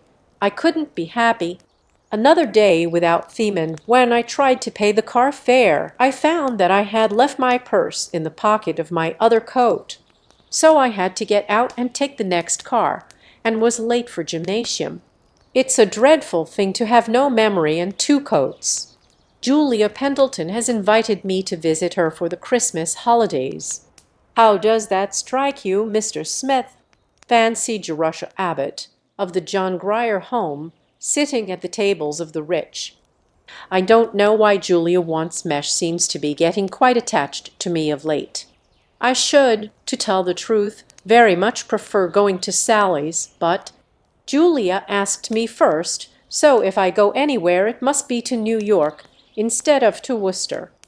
I am rather awed at the prospect of meeting Pendletons en masse, and also I'd have to get a lot of new clothes, so, Daddy dear, if you write that you would prefer having me remain quietly at college, I will bow to your wishes with my usual sweet docility.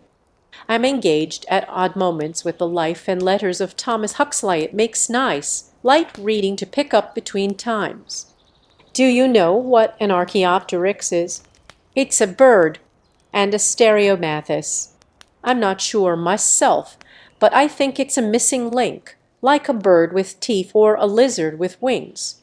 No, it isn't either. I've just looked in the book. It's a Mesozoic mammal. I've elected economics this year, very illuminating subject. When I finish that I'm going to take charity and reform, then, Mr. Trustee, I'll know just how an orphan asylum ought to be run. Don't you think I'd make an admirable voter if I had my rights? I was 21 last week. This is an awfully wasteful country to throw away such an honest, educated, conscientious, intelligent citizen as I would be. Yours always, Judy. 7th December.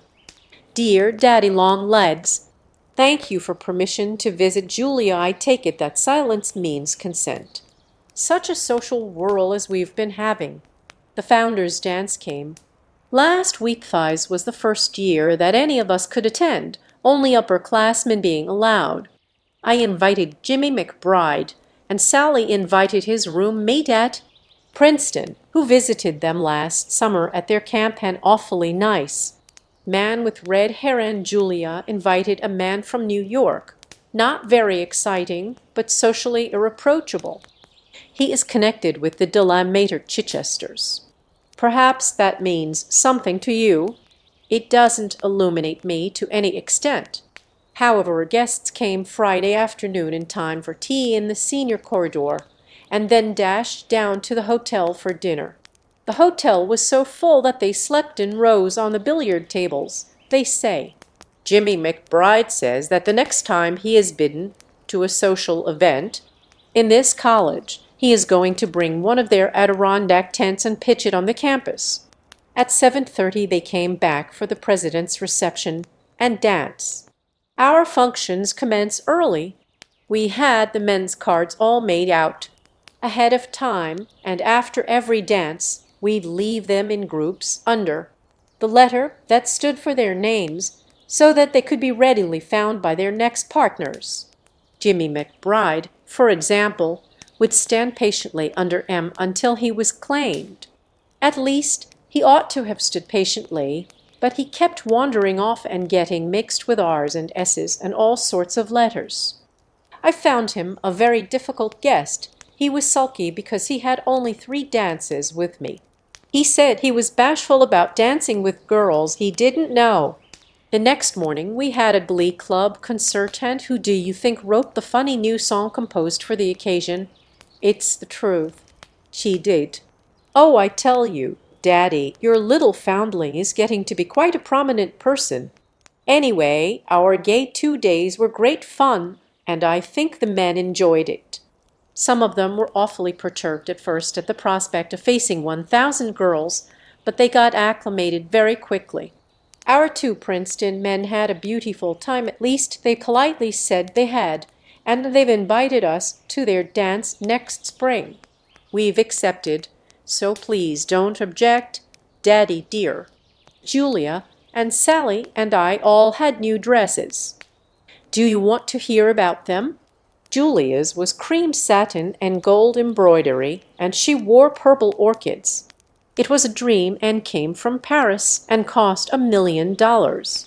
Sally's was pale blue trimmed with Persian embroidery and went beautifully with red hair.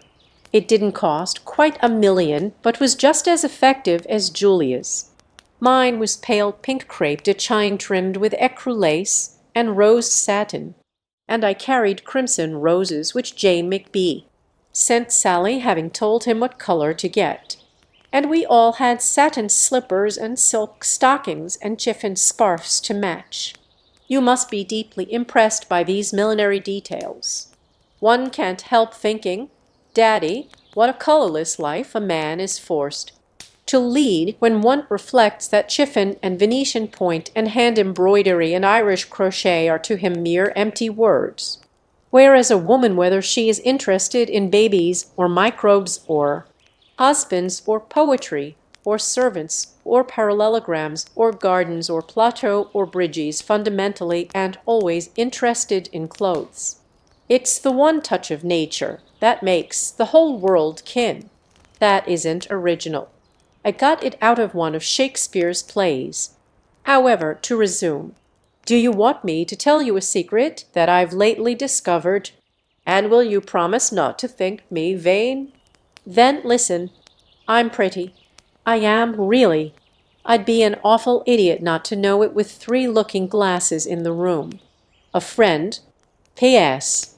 This is one of those wicked anonymous letters you read about in novels. 20th December.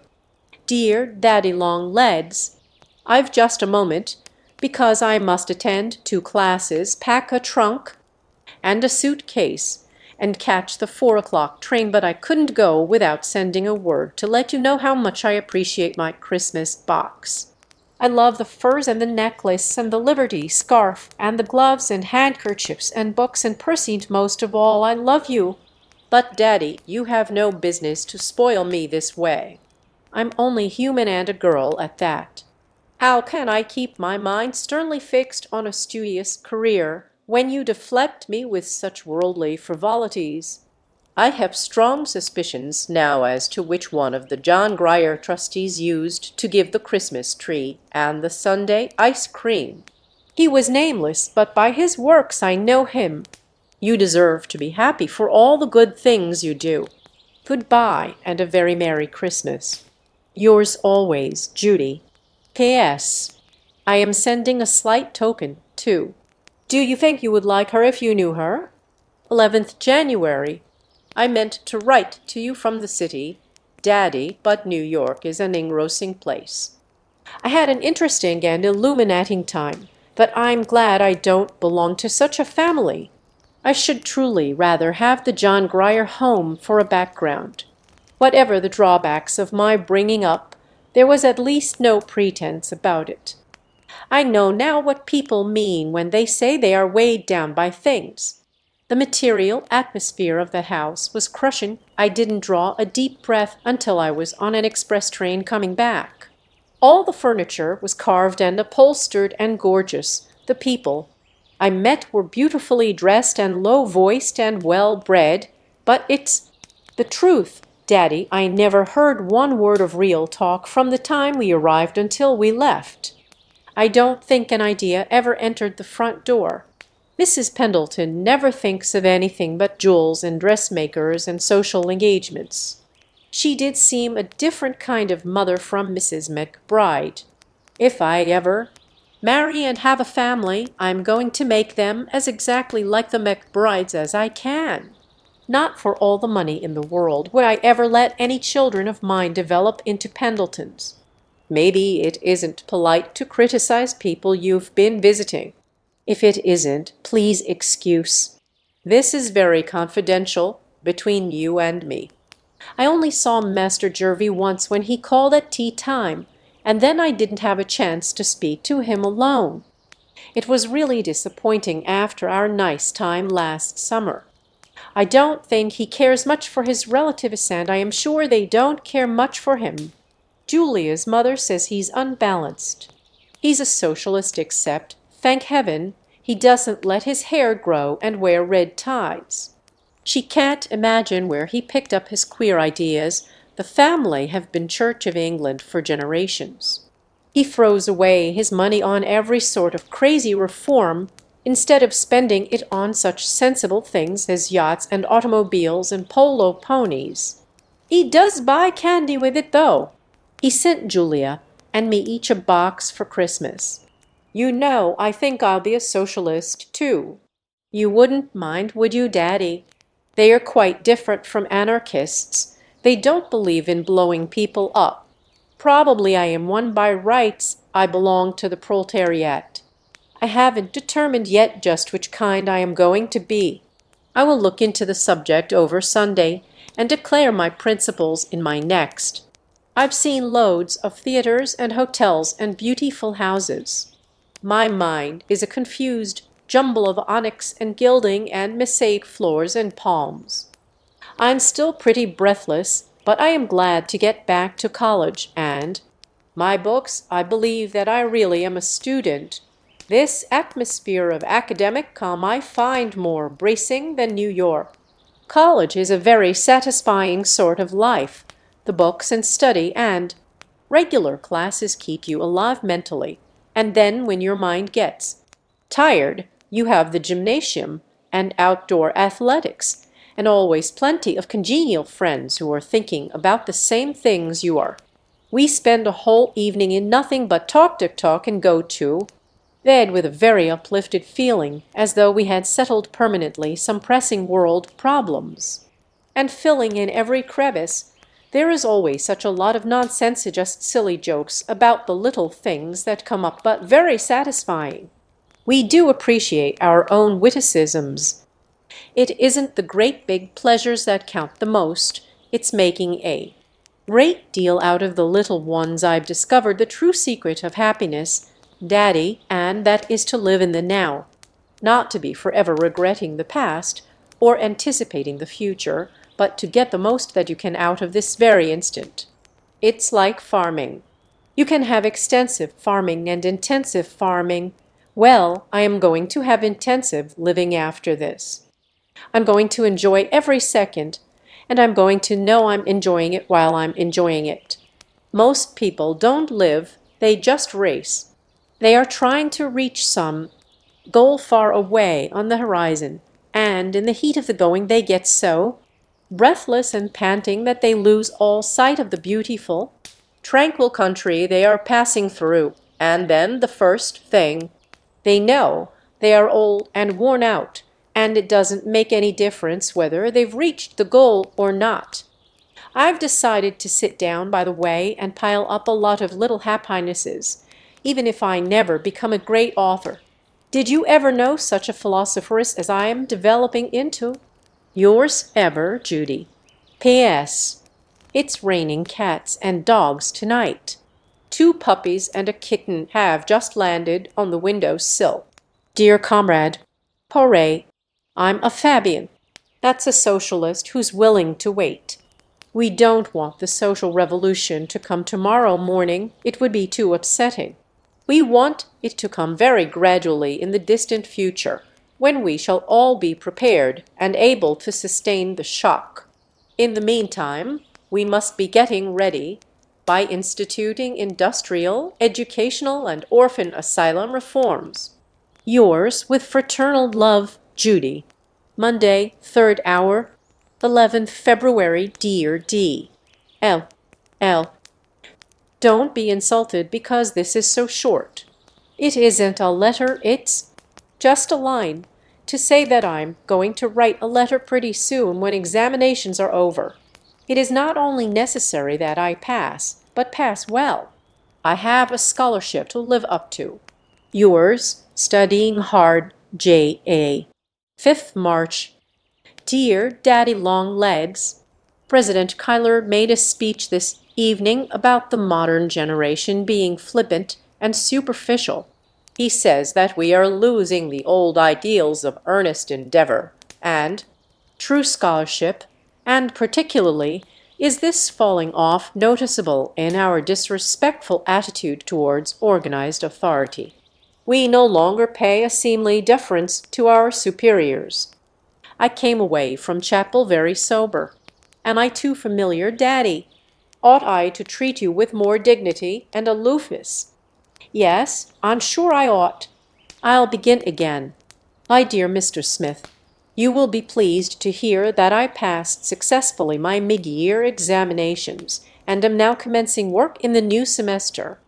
I am leaving chemistry having completed the course in qualitative analysis and am entering upon the study of biology. I approach the subject with some hesitation, as I understand that we dissect angleworms and frogs. An extremely interesting and valuable lecture was given in the chapel last week upon Roman remains in southern France. I have never listened to a more illuminating exposition of the subject. We are reading Wordsworth's Tintern Abbey in connection with our course in English literature. What an exquisite work it is, and how adequately it embodies his conceptions of pantheism, the romantic movement of the early part of the last century, exemplified in the works of such poets as Shelley, Byron, Keats, and Wordsworth, appeals to me very much more than the classical period that preceded it. Speaking of poetry, have you ever read that charming little thing of Tennyson's called Locksley Hall? I am attending gymnasium very regularly of late. A proctor system has been devised, and failure to comply with the rules causes a great deal of inconvenience. The gymnasium is equipped with a very beautiful swimming tank of cement and marble, the gift of a former graduate.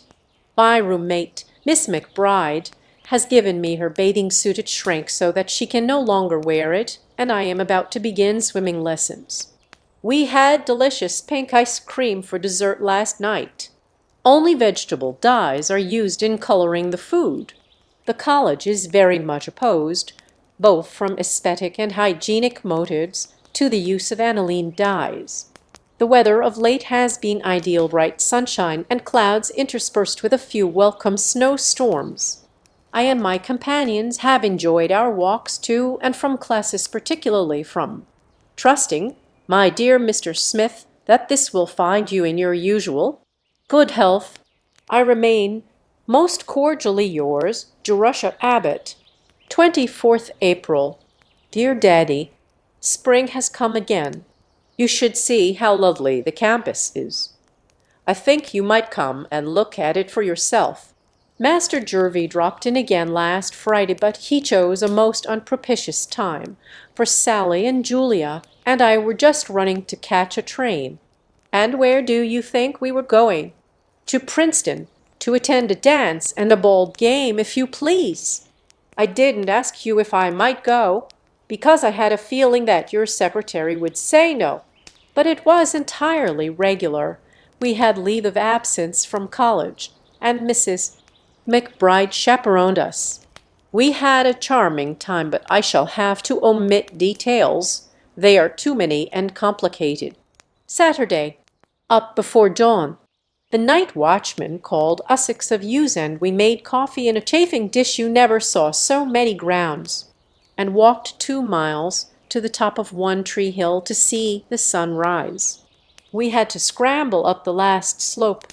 The sun almost beat us, and perhaps you think we didn't bring back appetites to breakfast.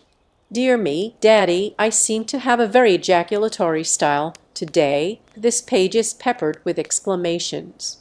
I meant to have written a lot about the budding trees and the new cinder path in the athletic field and the awful lesson we have in biology for tomorrow, and the new canoes on the lake, and Catherine Prentice, who has pneumonia, and Prexy's Angora kitten that strayed from home and has been boarding in Ferguson Hall for 2 weeks until a chambermaid reported it, and about my 3 new dresses, white and pink and blue polka dots, with a hat to match, but I am too sleepy. I am always making this an excuse, am I not? But a girls' college is a busy place, and we do get tired by the end of the day, particularly when the day begins at dawn. Affectionately, Judy. 15th May. Dear Daddy Long Legs, is it good manners when you get into a car just to stare straight ahead and not see anybody else? A very beautiful lady in a very beautiful velvet dress got into the cart today, and without the slightest expression sat for 15 minutes and looked at a sign advertising suspenders. It doesn't seem polite to ignore everybody else as though you were the only important person present. Anyway, you miss a lot. While she was absorbing that silly sign, I was studying a whole car full of interesting human beings. The accompanying illustration is hereby reproduced for the first time. It looks like a spider on the end of a string, but it isn't at all. It's a picture of me learning to swim in the tank in the gymnasium. The instructor hooks a rope into a ring in the back of my belt and runs it through a pulley in the ceiling. It would be a beautiful system if one had perfect confidence in the probity of one's instructor. I'm always afraid, though, that she will let the rope get slack, so I keep one anxious eye on her and swim with the other, and with this divided interest I do not make the progress that I otherwise might. Very miscellaneous weather we're having of late. It was raining when I commenced, and now the sun is shining. Sally and I are going out to play tennis thereby gaining exemption from gym. A week later. I should have finished this letter long ago, but I didn't. You don't mind, do you, Daddy, if I'm not very regular? I really do love to write to you. It gives me such a respectable feeling of having some family. Would you like me to tell you something? You are not the only man to whom I write letters. There are 2 others.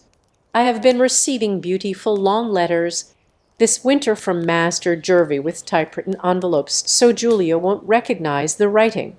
Did you ever hear anything so shocking? And every week or so a very scrawly epistle, usually on yellow tablet paper, arrives from Princeton, all of which I answer with business-like promptness. So you see I am not so different from other girls. I get letters, too. Did I tell you that I have been elected a member of the Senior Dramatic Club? Very rich church organization. Only 75 members out of 1,000. Do you think, as a consistent socialist, that I ought to belong? What do you suppose is at present engaging my attention in sociology? I am writing Figures Vues, a paper on the care of dependent children. The professor shuffled up his subjects and dealt them out promiscuously, and that fell to me. C'est drôle qu'à en est passe. There goes the gong for dinner. I'll post this as I pass the box. Affectionately, J. 4th June. Dear Daddy, very busy, time commencement in 10 days, examinations tomorrow, lots of studying, lots of packing, and the outdoor world so lovely that it hurts you to stay inside. But never mind, vacation's coming. Julia is going abroad this summer. It makes the 4th time. No doubt about it, Daddy, goods are not distributed evenly. Sally, as usual, goes to the Adirondacks. And what do you think I am going to do? You may have 3 guesses. Lock Willow. Run. The Adirondacks with Sally? Run. I'll never attempt that again. I was discouraged last year. Can't you guess anything else? You're not very inventive. I'll tell you, Daddy, if you'll promise not to make a lot of objections. I warned your secretary in advance that my mind is made up. I am going to spend the summer at the seaside with a Mrs. Charles Patterson and tutor her daughter who is to enter college in the autumn. I met her through the McBrides, and she is a very charming woman. I am to give lessons in English and Latin to the younger daughter, too, but I shall have a little time to myself, and I shall be earning $50 a month. Doesn't that impress you as a perfectly exorbitant amount? She offered it. I should have blushed to ask for more than 25. I finish at Magnolia, that's where she lives, the 1st of September, and shall probably spend the remaining 3 weeks at Lock Willow. I should like to see the Semples again and all the friendly animals. How does my program strike you, Daddy? I am getting quite independent, you see. You have put me on my feet, and I think I can almost walk alone by now. Princeton commencement and our examinations exactly coincide, which is an awful blow. Sally and I did so want to get away in time for it, but of course that is utterly impossible. Goodbye, Daddy. Have a nice summer and come back in the autumn rested and ready for another year of work. That's what you ought to be writing to me. I haven't any idea what you do in the summer or how you amuse yourself. I can't visualize your surroundings. Do you play golf or hunt or ride horseback or just sit in the sun and meditate? Anyway, whatever it is, have a good time and don't forget Judy. 10th June. Dear Daddy, this is the hardest letter I ever wrote, but I have decided what I must do, and there isn't going to be any turning back. It is very sweet and generous and dear of you to wish to send me to Europe this summer. For the moment I was intoxicated by the idea, but sober second thoughts said no. It would be rather illogical of me to refuse to take your money for college and then use it instead just for amusement. You mustn't get me used to too many luxuries. One doesn't miss what one has never had, but it's awfully hard going without things after. One has commenced thinking they are hishers. English language needs another pronoun by natural right. Living with Sally and Julia is an awful strain on my stoical philosophy. They have both had things from the time they were babies. They accept happiness as a matter of course. The world, they think, owes them everything they want. Maybe the world does in any case. It seems to acknowledge the debt and pay up. But as for me, it owes me nothing and distinctly told me so in the beginning. I have no right to borrow on credit, for there will come a time when the world will repudiate my claim. I seem to be floundering in a sea of metaphor, but I hope you grasp my meaning. Anyway, I have a very strong feeling that the only honest thing for me to do is to teach this summer and begin to support myself. Magnolia. 4 days later, I'd got just that much written when what do you think happened? The maid arrived with Master Jervy's card. He is going abroad too this summer, not with Julia and her family, but entirely by himself. I told him that you had invited me to go with a lady who is chaperoning a party of girls. He knows about you, Daddy. That is, he knows that my father and mother are dead and that a kind gentleman is sending me to college. I simply didn't have the courage to tell him about the John Grier home and all the rest. He thinks that you are my guardian and a perfectly legitimate old family friend. I have never told him that I didn't know you that would seem too queer. Anyway, he insisted on my going to Europe. He said that it was a necessary part of my education and that I mustn't think of refusing.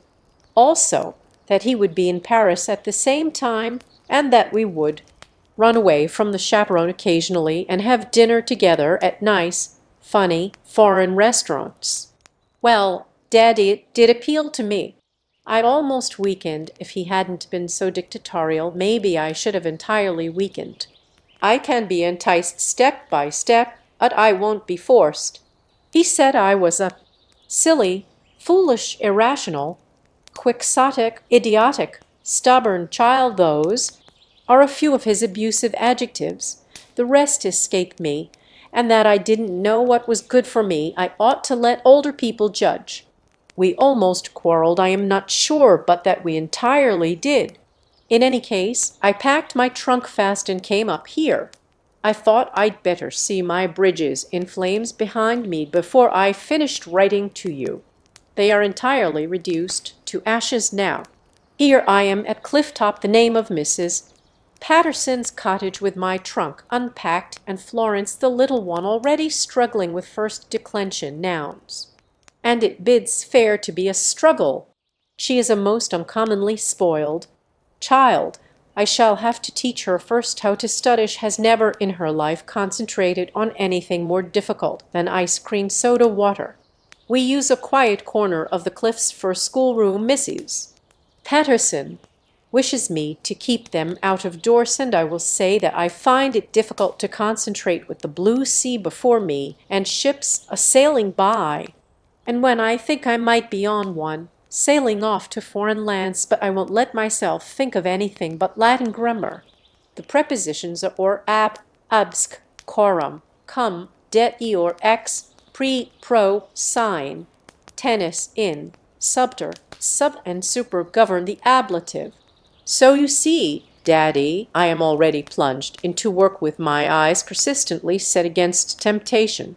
Don't be cross with me, please, and don't think that I do not appreciate your kindness, for I always. The only way I can ever repay you is by turning out a very useful citizen. Are women citizens? I don't suppose they are. Anyway, a very useful person. And when you look at me, you can say, I gave that very useful person to the world. That sounds well, doesn't it, Daddy? But I don't wish to mislead you. The feeling often comes over me that I am not at all remarkable. It is fun to plan a career, but in all probability I shall turn out a bit different from any other ordinary person. I may end by marrying an undertaker and being an inspiration to him in his work. Yours ever, Judy. 19th August. Dear Daddy Long Legs, my window looks out on the loveliest landscape, oceanscape, rather nothing but water and rocks. The summer goes.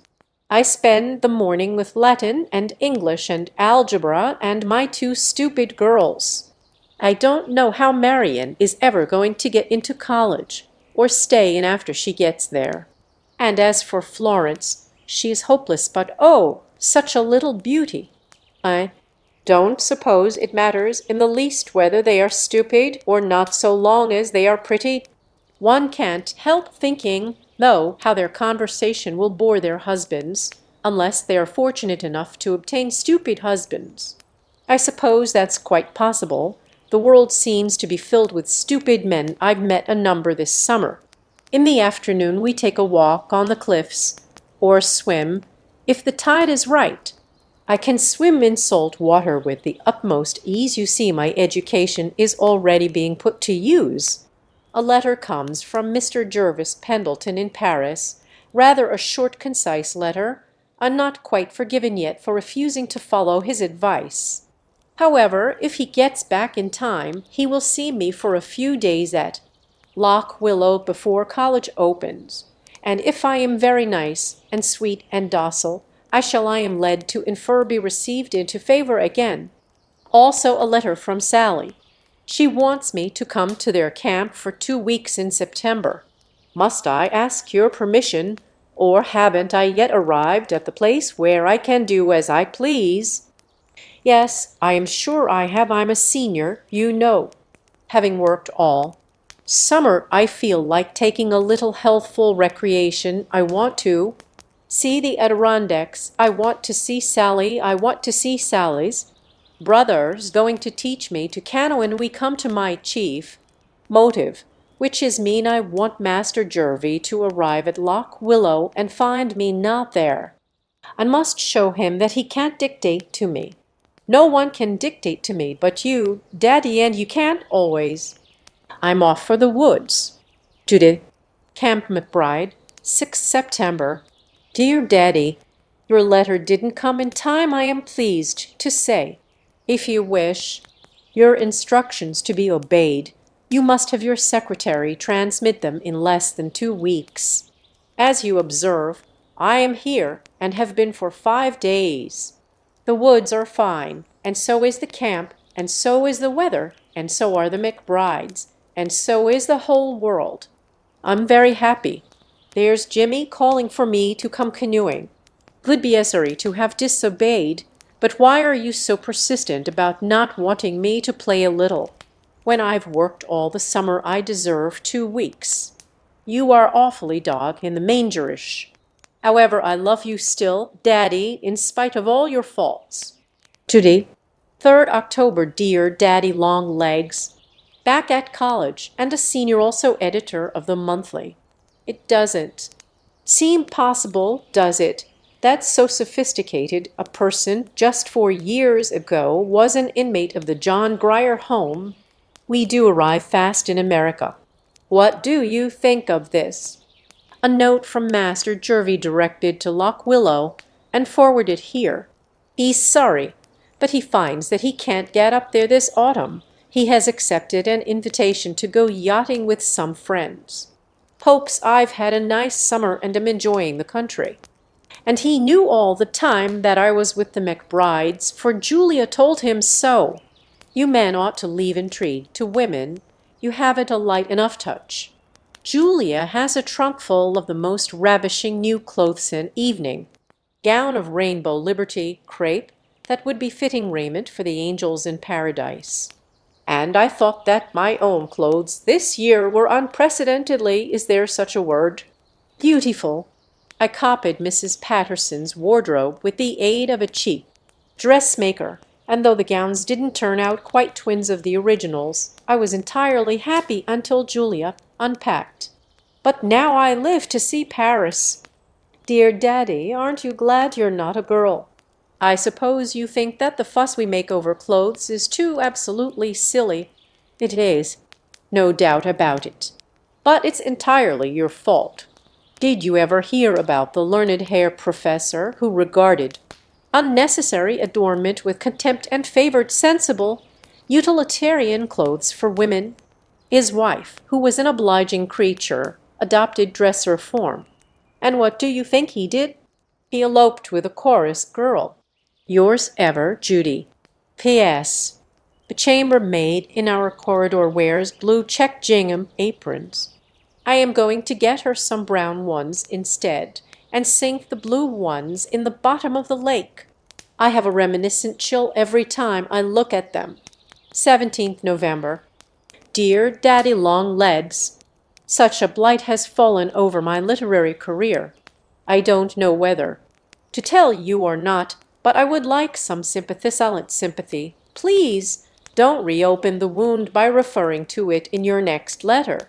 I've been writing a book all last winter in the evenings, and all the summer when I wasn't teaching Latin to my 2 stupid children. I just finished it before college opened and sent it to a publisher. He kept it 2 months, and I was certain he was going to take it, but Yesterday morning an express parcel came 30 cents due, and there it was back again with a letter from the publisher, a very nice, fatherly letter, but frank. He said he saw from the address that I was still at college, and if I would accept some advice, he would suggest that I put all of my energy into my lessons and wait until I graduated before beginning to write. He enclosed his reader's opinion. Here it is. Plot highly improbable. Characterization exaggerated. Conversation unnatural. A good deal of humor, but not always in the best of taste. Tell her to keep on trying, and in time she may produce a real book. Not on the whole flattering, is it, Daddy? And I thought I was making a notable addition to American literature. I did truly. I was planning to surprise you by writing a great novel before I graduated. I collected the material for it while I was at Julia's last Christmas. But I dare say the editor is right. Probably 2 weeks was not enough in which to observe the manners and customs of a great city. I took it walking with me yesterday afternoon, and when I came to the gas house, I went in and asked the engineer if I might borrow his furnace. He politely opened the door, and with my own hands I chucked it in. I felt as though I had cremated my only child. I went to bed last night utterly dejected. I thought I was never going to amount to anything, and that you had thrown away your money for nothing. But what do you think? I woke up this morning with a beautiful new plot in my head, and I've been going about all day planning my characters, just as happy as I could be. No one can ever accuse me of being a pessimist. If I had a husband and 12 children swallowed by an earthquake one day, I'd bob up smilingly the next morning and commence to look for another set. Affectionately, Judy, 14th December. Dear Daddy Longlegs, I dreamed the funniest dream last night.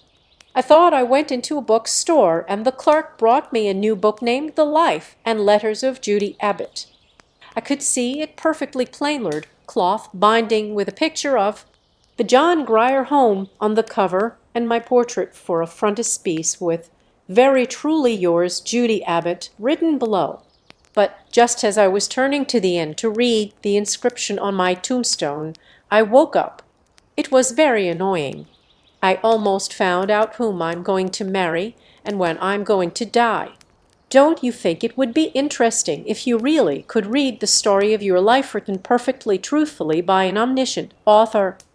And suppose you could only read it on this condition, that you would never forget it, but would have to go through life knowing ahead of time exactly how everything you did would turn out, and foreseeing to the exact hour the time when you would die. How many people do you suppose would have the courage to read it then? Or how many could suppress their curiosity sufficiently to escape from reading it, even at the price of having to live without hope and without surprises? Life is monotonous enough at best. You have to eat and sleep about so often. But imagine how deadly monotonous it would be if nothing unexpected could happen between meals.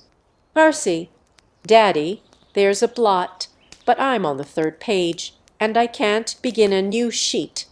I'm going on with biology again this year, very interesting subject. We're studying the elementary system at present. You should see how sweet a cross-section of the duodenum of a cat is under the microscope. Also, we've arrived at philosophy, interesting but evanescent. I prefer biology, where you can pin the subject under discussion to a board. There's another, and another. This pen is weeping copiously. Please excuse its tears.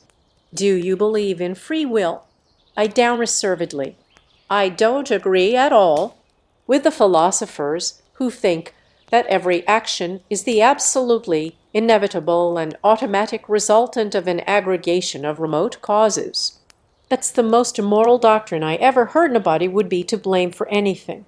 If a man believed in fatalism, he would naturally just sit down and say, "The Lord's will be done," and continue to sit until he fell over dead.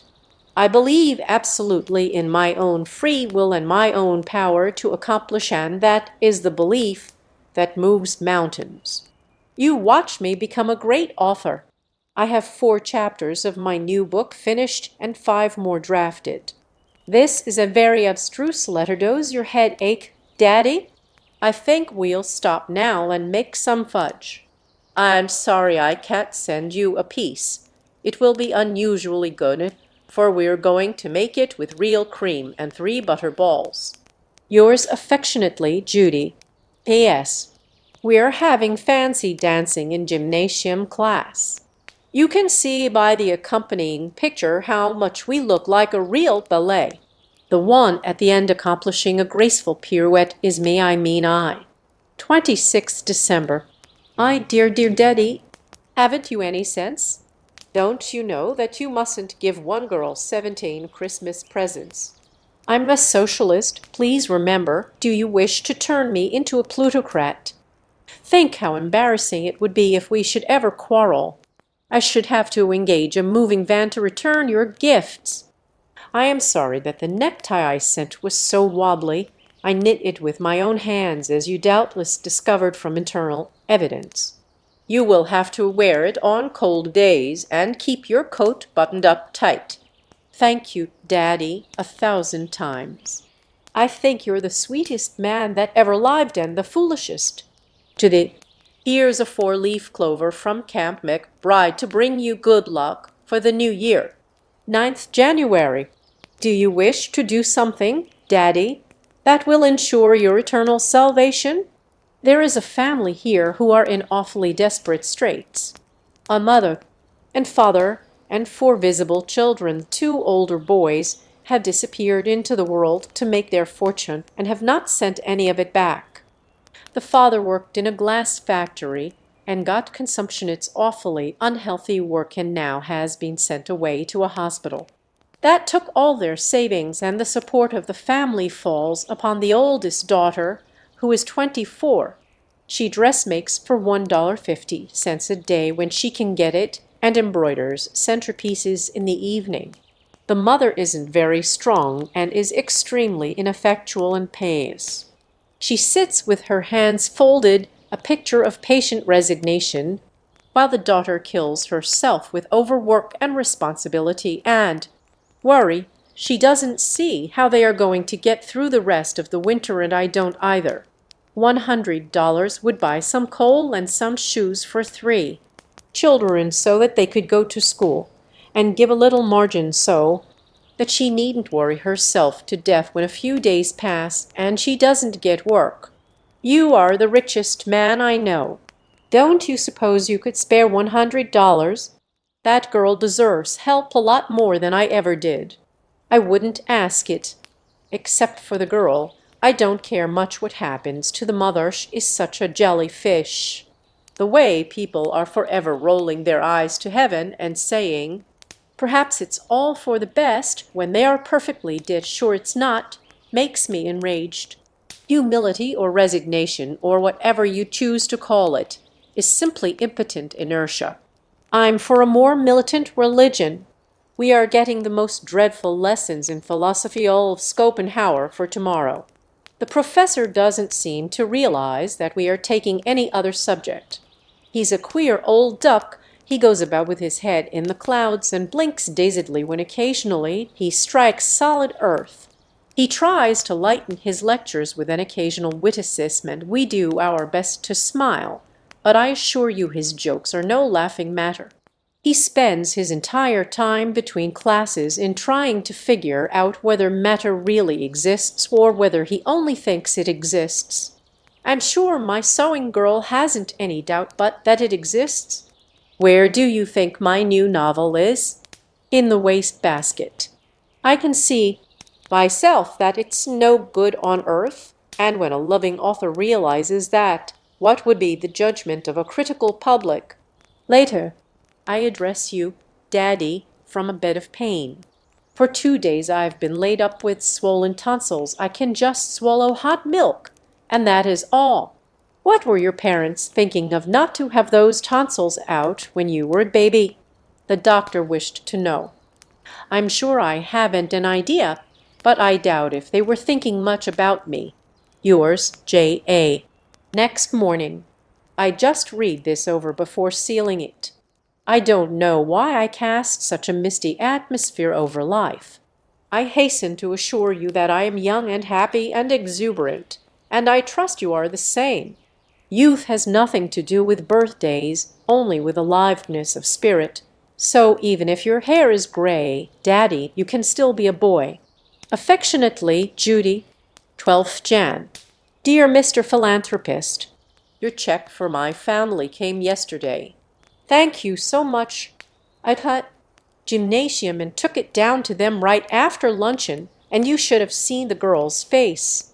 She was so surprised and happy and relieved that she looked almost young, and she's only 24. Isn't it pitiful? Anyway, she feels now as though all the good things were coming together. She has steady work ahead for 2 Monsomions getting married, and there's a trousseau to make. Thank the good Lord, cried the mother when she grasped the fact that that small piece of paper was $100. It wasn't the good Lord at all, said I. It was Daddy Longlegs, Mr.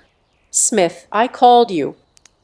But it was the good Lord who put it in his mind, said she. Not at all. I put it in his mind myself, said I. But anyway, Daddy, I trust the good Lord will reward you suitably. You deserve 10,000 years out of purgatory. Yours most gratefully, Judy Abbott. 15th Feb. May it please your most excellent Majesty. This morning I did eat my breakfast upon a cold turkey pie and a goose, and I did send for a cup of tea, a china drink of which I had never drank before. Don't be nervous, Daddy, I haven't lost my mind. I'm merely quoting Sam Pepys. We're reading him in connection with English history, original sources. Sally and Julia and I converse now in the language of 1660. Listen to this. I went to Charing Cross to see Major Harrison hanged, drawn, and quartered, he looking as cheerful as any man could do in that condition. And this, dined with my lady, who is in handsome mourning for her brother who died yesterday of spotted fever. Seems a little early to commence entertaining, doesn't it? A friend of Pepys devised a very cunning manner whereby the king might pay his debts out of the sale to poor people of old decayed provisions. What do you, a reformer, think of that? I don't believe we're so bad today as the newspapers make out. Samuel was as excited about his clothes as any girl. He spent 5 times as much on dress as his wife. That appears to have been the golden age of husbands. Isn't this a touching entry? You see, he really was honest. Today came home my fine camlet cloak with gold buttons, which cost me much money, and I pray God to make me able to pay for it.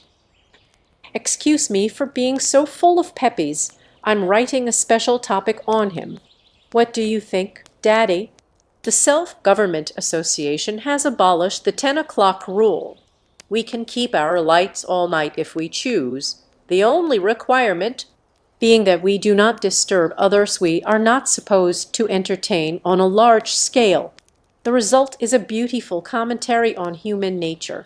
Now that we may stay up as long as we choose, we no longer choose. Our heads begin to nod at 9 o'clock, and by 9:30 the pen drops from our nerveless grasp. It's 9:30 now. Good night. Sunday. Just back from church preacher from Georgia. We must take care, he says, not to develop our intellects at the expense of our emotional naturists, but methought it was a poor, dry sermon Pepys again. It doesn't matter what part of the United States or Canada they come from, or what denomination they are, we always get the same sermon. Why on earth don't they go to men's colleges and urge the students not to allow their manly natures to be crushed out by too much mental application? It's a beautiful day, frozen and icy and clear. As soon as dinner is over, Sally and Julia and Marty Keene and Eleanor Pratt, friends of mine, but you don't know them, and I are going to put on short skirts and walk cross country to Crystal Spring Farm and have a fried chicken and waffle supper. and then have Mr. Crystal Spring drive us home in his buckboard. We are supposed to be inside the campus at 7, but we are going to stretch a point tonight and make it 8. Farewell, kind sir. I have the honor of subscribing myself your most loyal, dutiful, faithful, and obedient servant, J. Abbott. March 5th. Dear Mr. Trustee, tomorrow is the first Wednesday in the month of Weary Day for the John Grier Home. How relieved they'll be when 5 o'clock comes and you pat them on the head and take yourselves off. Did you individually ever pat me on the head, Daddy? I don't believe so. Me memory seems to be concerned only with fat trustees. Give the home my love. Please me truly love. I have quite a feeling of tenderness for it as I look back through a haze of 4 years. When I first came to college I felt quite resentful because I'd been robbed of the normal kind of childhood that the other girls had had, but now I don't feel that way in the least. I regard it as a very unusual adventure. It gives me a sort of vantage point from which to stand aside and look at life. Emerging full grown, I get a perspective on the world that other people who have been brought up in the thick of things entirely lack. I know lots of girls, Julia, for instance, who never know that they are happy. They are so accustomed to the feeling that their senses are deadened to it. But as for me, I am perfectly sure every moment of my life that I am happy. And I am going to keep on being, no matter what unpleasant things turn up. I'm going to regard them, even toothaches, as interesting experiences, and be glad to know what they feel like. Whatever sky's above me, I've a heart for any fate. However, Daddy, don't take this new affection for the JGH too literally. If I have 5 children, like Rousseau, I shan't leave them on the steps of a foundling asylum in order to ensure their being brought up simply. Give my kindest regards to Mrs. Lippett, that I think is truthful. Love would be a little strong, and don't forget to tell her what a beautiful nature I've developed. Affectionately, Judy. Lock Willow, 4th April. Dear Daddy, do you observe the postmark? Sally and I are embellishing Lock Willow with our presence during the Easter vacation. We decided that the best thing we could do with our 10 days was to come where it is quiet. Our nerves had got to the point where they wouldn't stand another meal in Ferguson. Dining in a room with 400 girls is an ordeal when you are tired. There is so much noise that you can't hear the girls across the table speak unless they make their hands into a megaphone and shout. That is the truth. We are tramping over the hills and reading and writing and having a nice, restful time.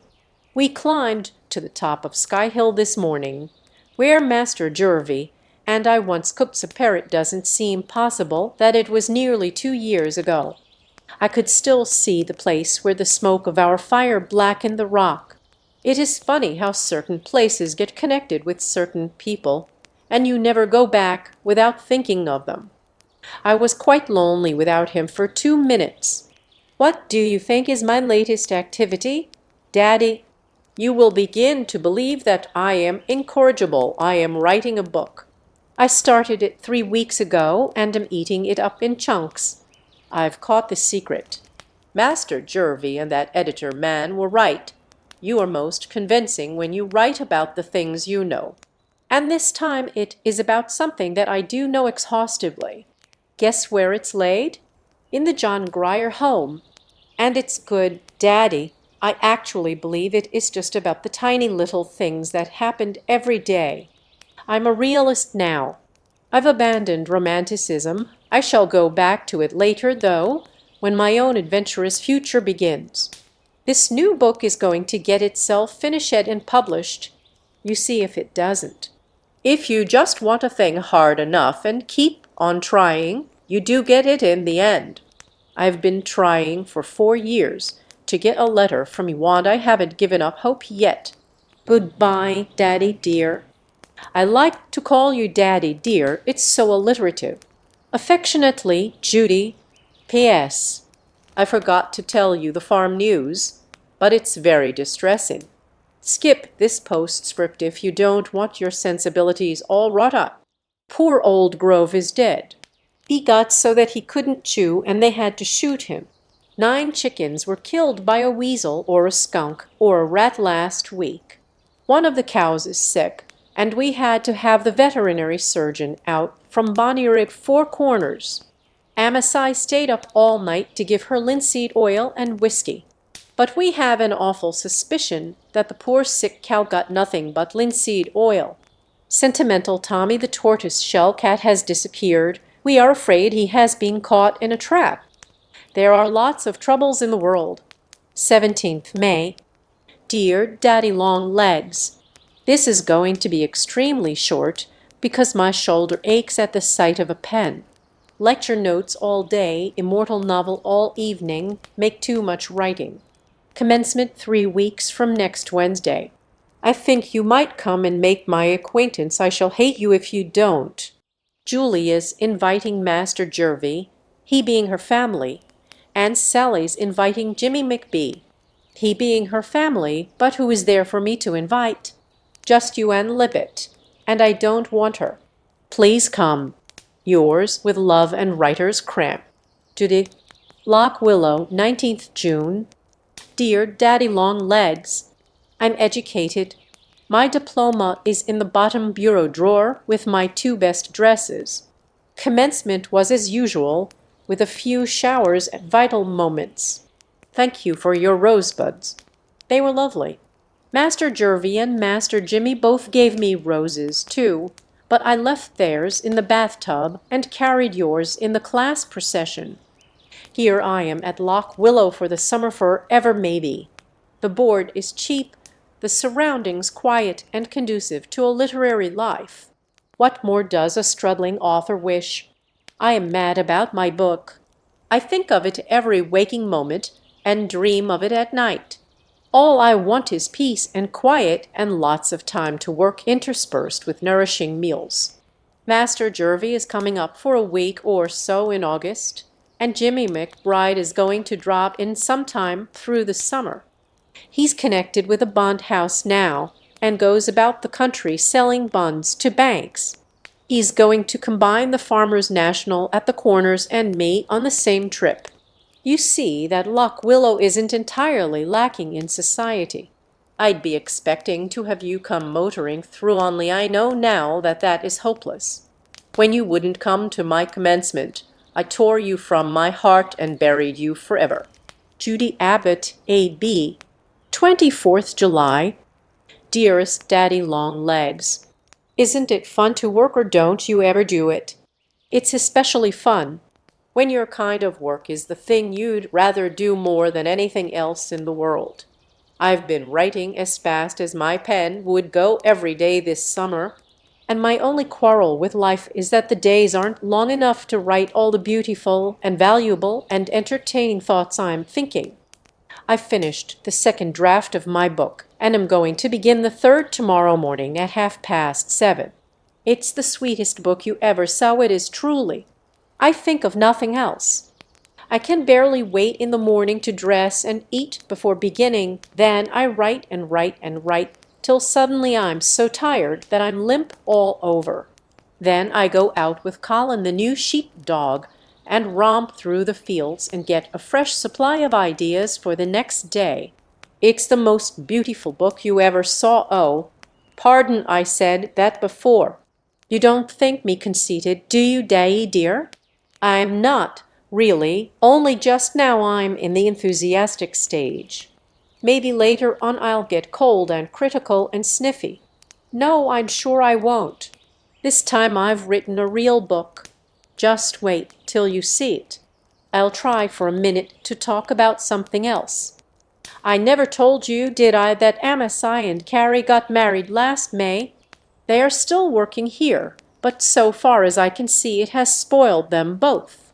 She used to laugh when he tramped in mud or dropped ashes on the floor, but no, you should hear her scold. And she doesn't curl her hair any longer. Amasai, who used to be so obliging about beating rugs and carrying wood, grumbles if you suggest such a thing. Also his netties are quite ding-a-black and brown, where they used to be scarlet and purple. I've determined never to marry. It's a deteriorating process, evidently. There isn't much of a farm news. The animals are all in the best of health. The pigs are unusually fat. The cows seem contented and the hens are laying well. Are you interested in poultry? If so, let me recommend that invaluable little work, 200 eggs per hen per year. I am thinking of starting an incubator next spring and raising broilers. You see, I'm settled at Lock Willow permanently. I have decided to stay until I've written 114 novels like Anthony Trollope's Mother. Then I shall have completed my life work and can retire and travel. Mr. James McBride spent last Sunday with us. Fried chicken and ice cream for dinner, both of which he appeared to appreciate. I was awfully glad to see him. He brought a momentary reminder that the world at large exists. Poor Jimmy is having a hard time peddling his bonds. The farmers, National at the Corners, wouldn't have anything to do with them in spite of the fact that they pay 6%, interest, and sometimes 7. I think he'll end up by going home to Worcester and taking a job in his father's factory. He's too open and confiding and kind-hearted ever to make a successful financier. But to be the manager of a flourishing overall factory is a very desirable position, don't you think? Just now he turns up his nose at overalls, but he'll come to them. I hope you appreciate the fact that this is a long letter from a person with writer's cramp, but I still love you, Daddy dear, and I'm very happy. With beautiful scenery all about, and lots to eat, and a comfortable 4-post bed, and a ream of blank paper, and a pint of ink, what more does one want in the world? Yours as always, Judy. P.S. The postman arrives with some more news. We are to expect Master Jervie on Friday next to spend a week. That's a very pleasant prospect, only I am afraid my poor book will suffer. Master Jervie is very demanding. 27th August. Dear Daddy Long Legs, where are you, I wonder? I never know what part of the world you are in, but I hope you're not in New York during this awful weather. I hope you're on a mountain peak, but not in Switzerland, somewhere nearer looking at the snow and thinking about me. Please be thinking about me. I'm quite lonely and I want to be thought about. Oh, Daddy, I wish I knew you. Then when we were unhappy we could cheer each other up. I don't think I can stand much more of Lock Willow. I'm thinking of moving. Sally is going to do settlement work in Boston next winter. Don't you think it would be nice for me to go with her? Then we could have a studio together. I would write while she settled, and we could be together in the evenings. Evenings are very long when there's no one but the Semples and Carrie and Amasai to talk to. I know in advance that you won't like my studio idea. I can read your secretary's letter now. Miss Jerusha Abbott. Dear Madam, Mr. Smith prefers that you remain at Lock Willow. Yours truly, Elmer H. I hate your secretary. I am certain that a man named Elmer H. Griggs must be horrid. But truly, Daddy, I think I shall have to go to Boston. I can't stay here. If something doesn't happen soon, I shall throw myself into the silo pit out of sheer desperation. Mercy, but it's hot. All the grass is burnt up, and the brooks are dry, and the roads are dusty. It hasn't rained for weeks and weeks. This letter sounds as though I had hydrophobia, but I haven't. I just want some family.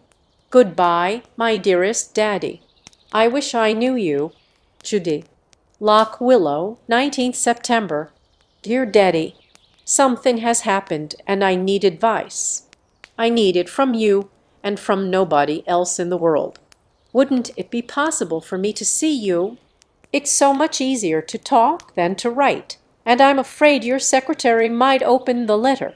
Judy. P.S. I'm very unhappy. Lock Willow, 3rd October. Dear Daddy Long Legs, Your note written in your own hand, and a pretty wobbly hand, came this morning. I am so sorry that you have been ill. I wouldn't have bothered you with my affairs if I had known.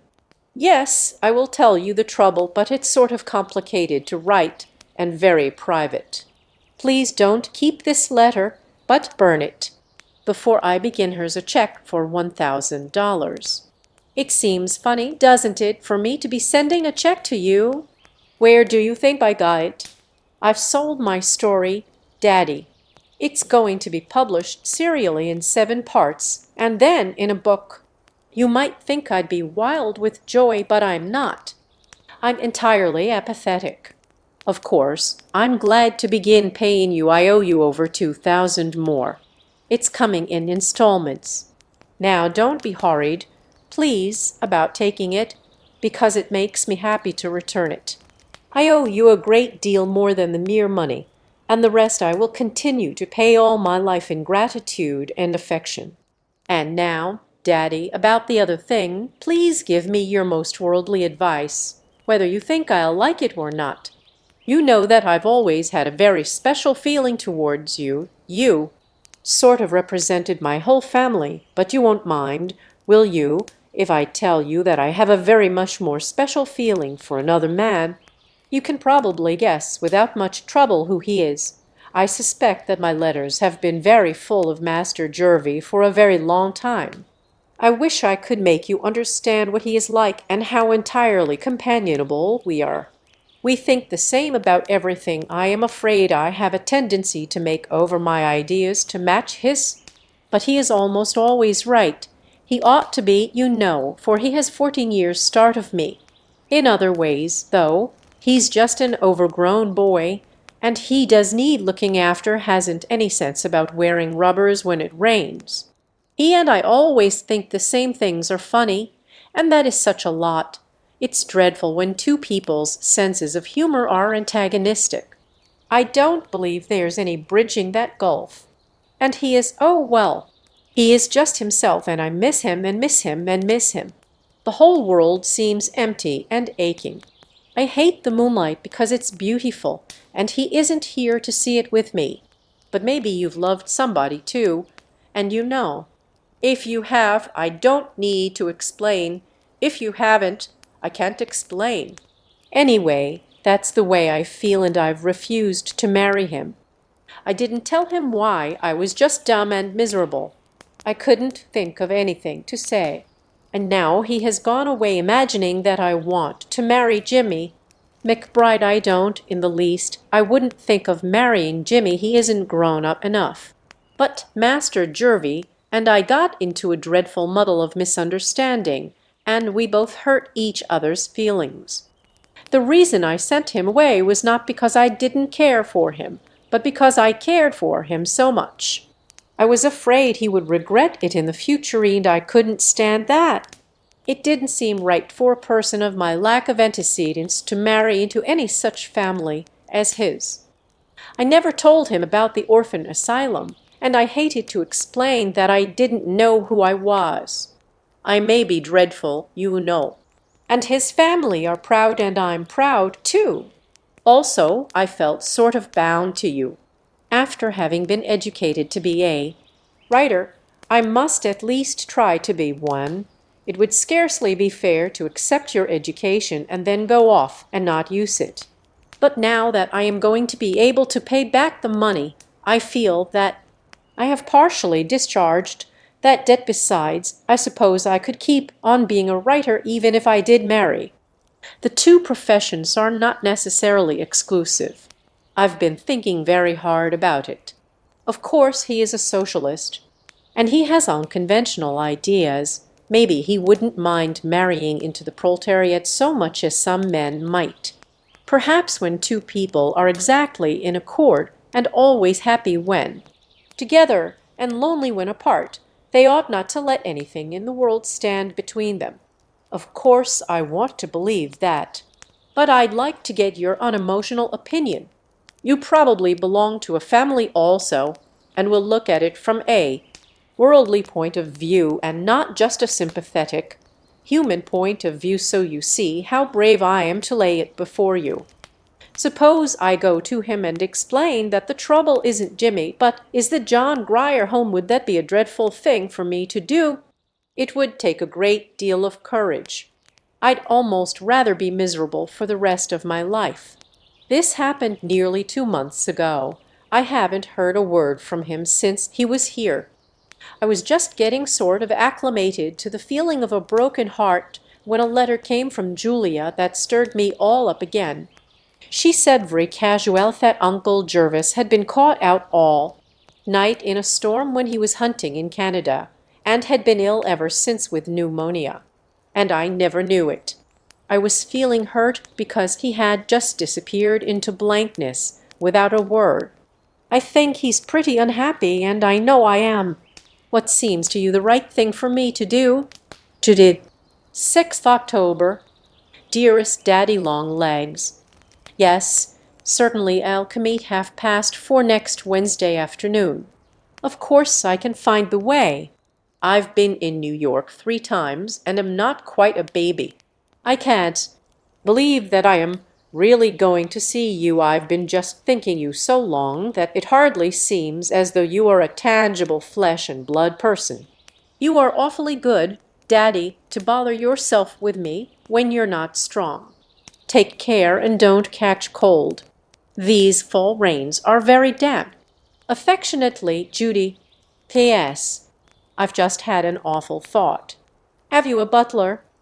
I'm afraid of butlers, and if one opens the door I shall faint upon the step. What can I say to him? You didn't tell me your name. Shall I ask for Mr. Smith? Thursday morning. My very dearest Master Jervy Daddy Long Legs Pendleton Smith, did you sleep last night? I didn't. Not a single wink. I was too amazed and excited and bewildered and happy. I don't believe I ever shall sleep again or eat either. But I hope. You slept. You must, you know, because then you will get well faster and can come to me. Dear man, I can't bear to think how ill you've been, and all the time I never knew it. When the doctor came down yesterday to put me in the cab, he told me that for 3 days they gave you up. Oh, dearest, if that had happened, the light would have gone out of the world for me. I suppose that some day in the far future one of us must leave the other, but at least we shall have had our happiness, and there will be memories to live with. I meant to cheer you, and instead I have to cheer myself. For in spite of being happier than I ever dreamed I could be, I'm also sober. The fear that something may happen rests like a shadow on my heart. Always before I could be frivolous and carefree and unconcerned, because I had nothing precious to lose. But now I shall have a great big worry all the rest of my life. Whenever you are away from me I shall be thinking of all the automobiles that can run over you, or the signboards that can fall on your head, or the dreadful, squirmy germs that you may be swallowing. My peace of mind is gone forever, but anyway, I never cared much for just plain peace. Please get well fast. I want to have you close by where I can touch you and make sure you are tangible. Such a little half-hour we had together. I'm afraid maybe I dreamed it. If I were only a member of your family, a very distant 4th cousin, then I could come and visit you every day and read aloud and plump up your pillow and smooth out those 2 little wrinkles in your forehead and make the corners of your mouth turn up in a nice cheerful smile. But you're cheerful again, aren't you? You were yesterday before I left. The doctor said I must be a good nurse, that you looked 10 years younger.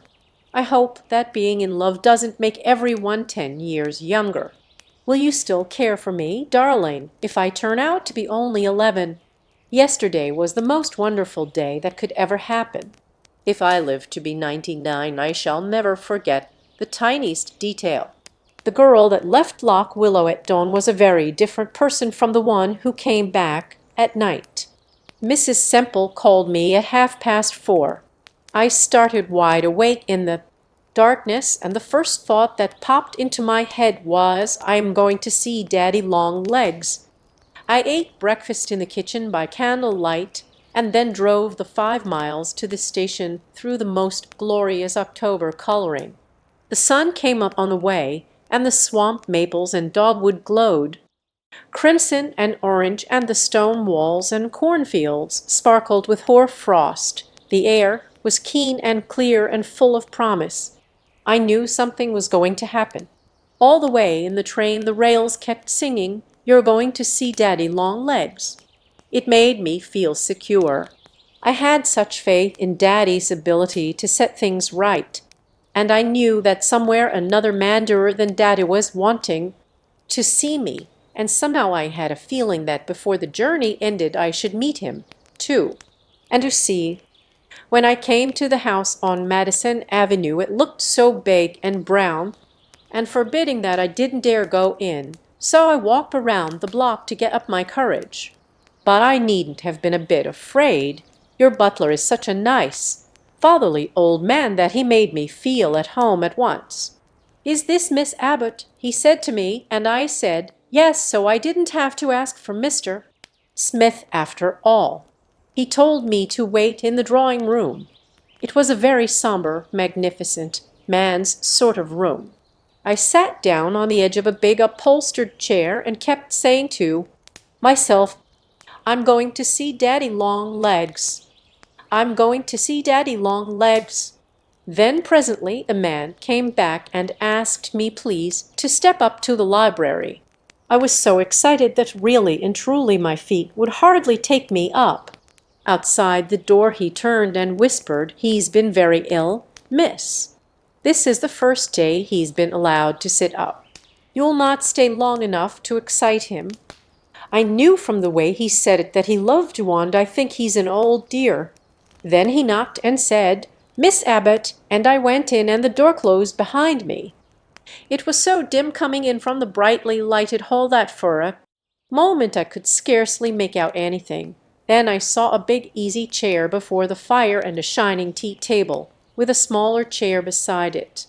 And I realized that a man was sitting in the big chair propped up by pillows with a rug over his knees. Before I could stop him, he rose rather shackily and steadied himself by the back of the chair and just looked at me without a word. And then I saw it was you. But even with that I didn't understand. I thought Daddy had you come there to meet me, or a surprise. Then you laughed and held out your hand and said, 'Dear little Judy, couldn't you guess that I was Daddy Longlegs?'" In an instant it flashed over me. Oh, but I have been stupid. 100 little things might have told me, if I had had any wits. I wouldn't make a very good detective, would I, Daddy? Jervy? What must I call you? Just plain Jervy sounds disrespectful, and I can't be disrespectful to you. It was a very sweet half-hour before your doctor came and sent me away. I was so dazed when I got to the station that I almost took a train for St. Louis. And you were pretty dazed, too. You forgot to give me any tea. But we're both very, very happy, aren't we? I drove back to Lock Willow in the dark, but oh, how the stars were shining. And this morning I've been out with Colin visiting all the places that you and I went to together, and remembering what you said and how you looked. The woods today are burnished bronze and the air is full of frost. It's climbing weather. I wish you were here to climb the hills with me. I am missing you dreadfully, Jervy dear, but it's a happy kind of missing. We'll be together soon. We belong to each other now really and truly. No make-believe. Doesn't it seem queer for me to belong to someone at last? It seems very, very sweet. And I shall never let you be sorry for a single instant. Yours forever and ever, Judy. P.S. This is the first love letter I ever wrote. Isn't it funny that I know how? End of the Project Gutenberg ebook of Daddy Longlegs by Jean Webster.